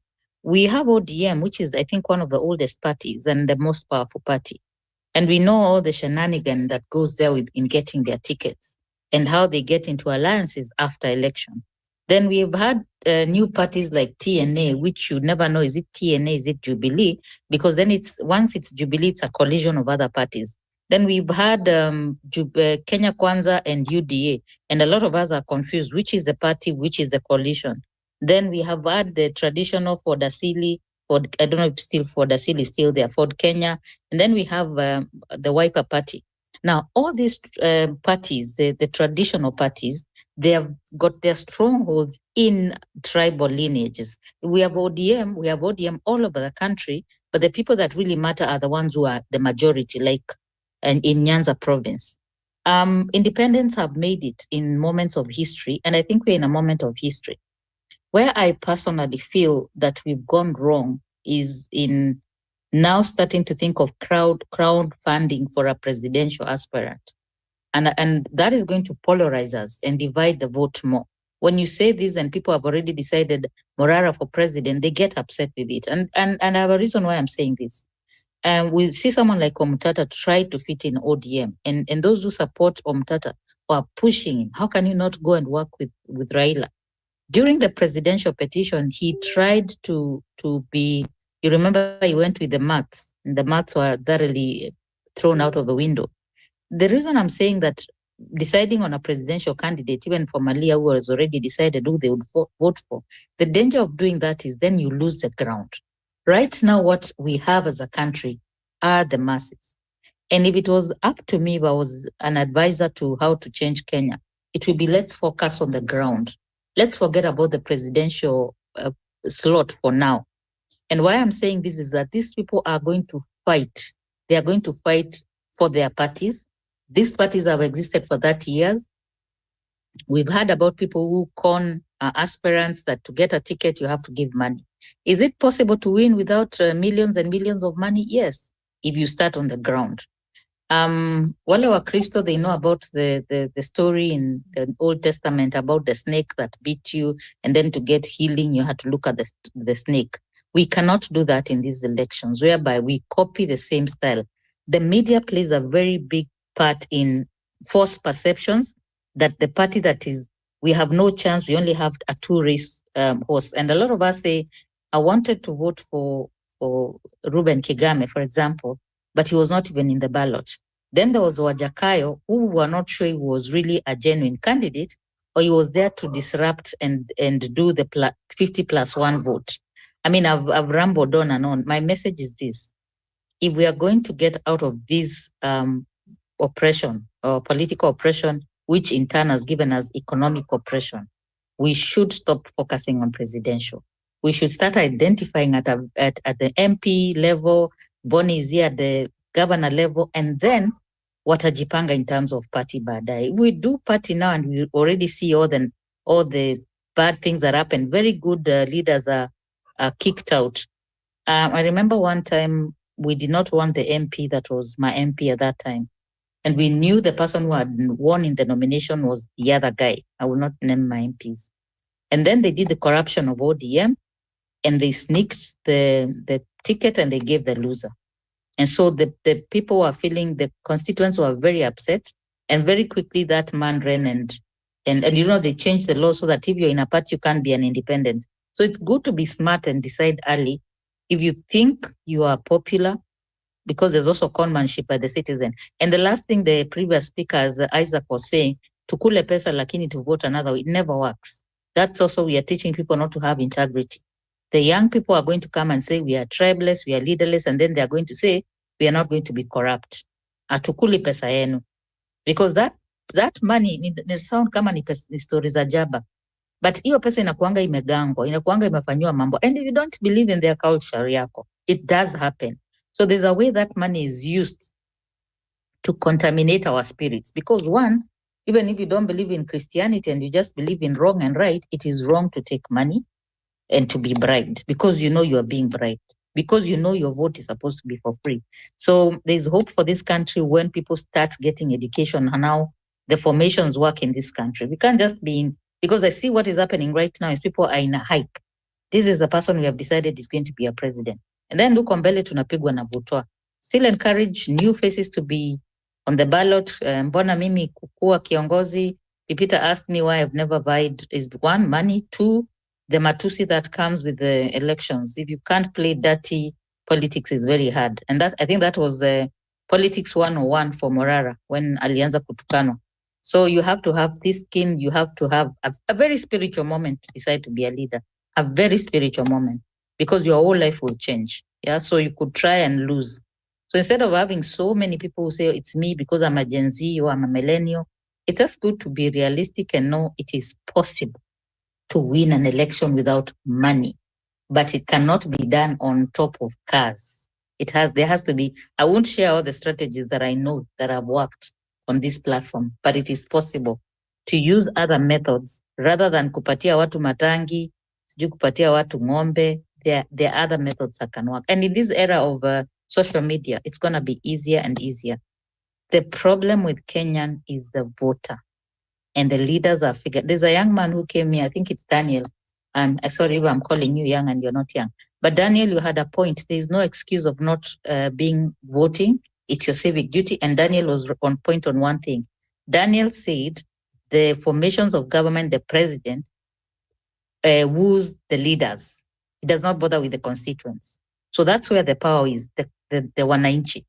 So that any leader you sense and you smell ametuma kuja kuwadanganya, that one will not even get votes. And the church is also used to get votes. So those are the people, the places that you'll target. That's what I'm saying. There are other strategies other than standing on top of cars and using a lot of money and printing lesos and putting mafuta sijui jina yako vikombe.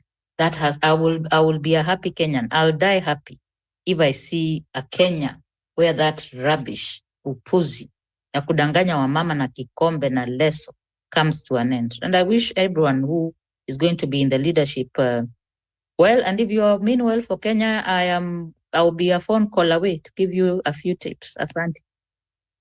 Santi, for that redemptor, of course, you get us to 21:08. Now, Nadia Kwapegaito, who are you? Jidakeni, who are you last seen? You've been asking for the mic quite a minute. Talk to me. Niaje, like, unanisikia.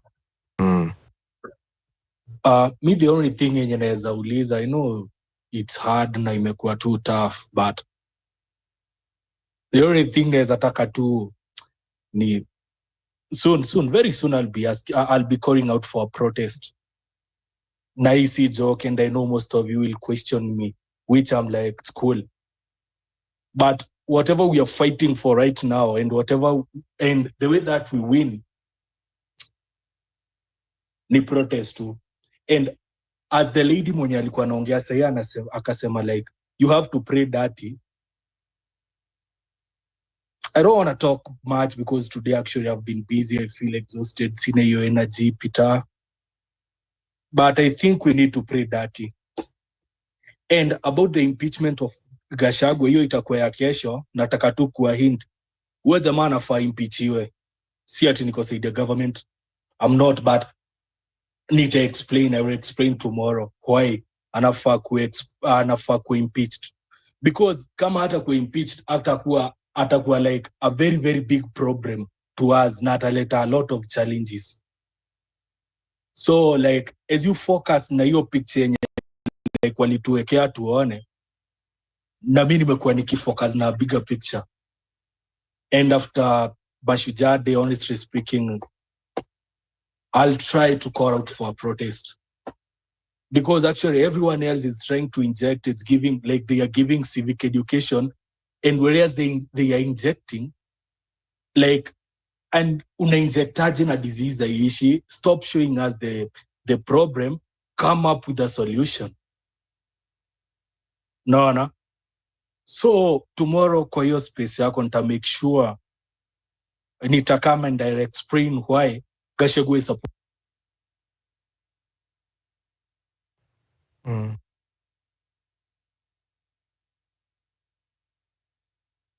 I'll call out for a protest.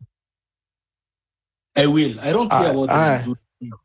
Sorry. Stay on the. Thank you for that. But we still want to save the time and get to finish this topic of today. We'll see you tomorrow. Who are you? Malia. Yes, I wanted to tell the aspirants who are here that us who used to be in ODM, we don't have a party. So you can start by collecting us. Tukua kwa hiyo party yenu sijui ni inject ama ni gani. Hatuna party sahi. We are orphans. So na tuko wengi, by the way, tuko wengi sana. So you can start there. Those are free votes, very loyal votes. Na to reach out to us tupate. We are also not feeling nice not having a party. Kama tunaweza pata mtu mwenye anaweza kutu adopt, you can be very happy. Thank you. Mi naona hiyo story ya kuadaptiwa na party ni mzuri sana, and of course you can choose a party of your own. Kenya is a democracy, as you all say. Muhimu ni uko mwisho, what is the end game for all of us. Now I have a very important question here from Wanjira Maina to the one and only Boni. In the spirit of campaign financing, please ask Boni how he's financing his own campaign and who his running mate is. And please ask him how he has been involved in the revolution or the movement before or after the protest, and how he's working for or with the youth. Boni, very powerful question for you. Thank you. Can you guys hear me? Yes, I can. Yeah, so you're asking about how I plan to finance my campaign, right? Then you asked if I have decided on a running mate. And finally, how I was involved with what's been going on in Kenya in the last couple of months. So let me start off with the last question first. Although I live in Texas, I try to maintain my connection with my country. I watch Kenya news. I talk to family and friends. I visit Kenya several times a year. I have investments in Kenya, so it's almost like I'm there, right? And so everything that's going on in the country in terms of the struggles and the challenges that every Kenyan is facing are things that I've also faced, right? I've run a business even from here, employed people. So I am very familiar with the issues that are facing your average Kenyan. Over the last few months, when Kenyans were going to the streets to protest, I was heavily involved in, for example, discussions on X and other places about what the key issues are. In fact, I formed a lot of friendships over the last 4 or 5 months, and I've always thought about Kenya. I've always thought about how to help. But that's when I really developed this interest in trying to spend my time and finding a way to add value, right? So I am not a politician. I'm not someone who ever thought about going into politics. I spent my entire life trying to be private, trying to mind my own business, trying to develop a career and just pursue my ambition as an individual. But what I realized is that you will never be able to escape politics. You can't shut off your life from politics. Because when I'm trying to mind my own business and develop a project for myself, and I cannot do that because the governor and the people that are in office are using that office to sort of extort people. So I'm not able to hire the people that I need to hire. So the people that need the opportunity to get a job and provide for their families, they can't do that. To me, that tells me that I cannot avoid politics, right? And so I've had my own experience over the last year or two dealing with the county government, and that led me to start thinking about how we can change things because, again, I was born in Kenya, but I've lived in the U.S. and Canada for a long time. I'm used to walking to a government office, and if you need services, you walk in, they tell you you need X, Y, Z, you provide it, and you're out in 5 or 10 minutes. I'm not used to bribing people, right? That's not something that I'm used to. So when I think about all the challenges that are facing Kenyans, and having spent a lot of time, for example, listen to the meetings were held when people are going to the streets, I really became convinced that I have to get involved one way or the other. And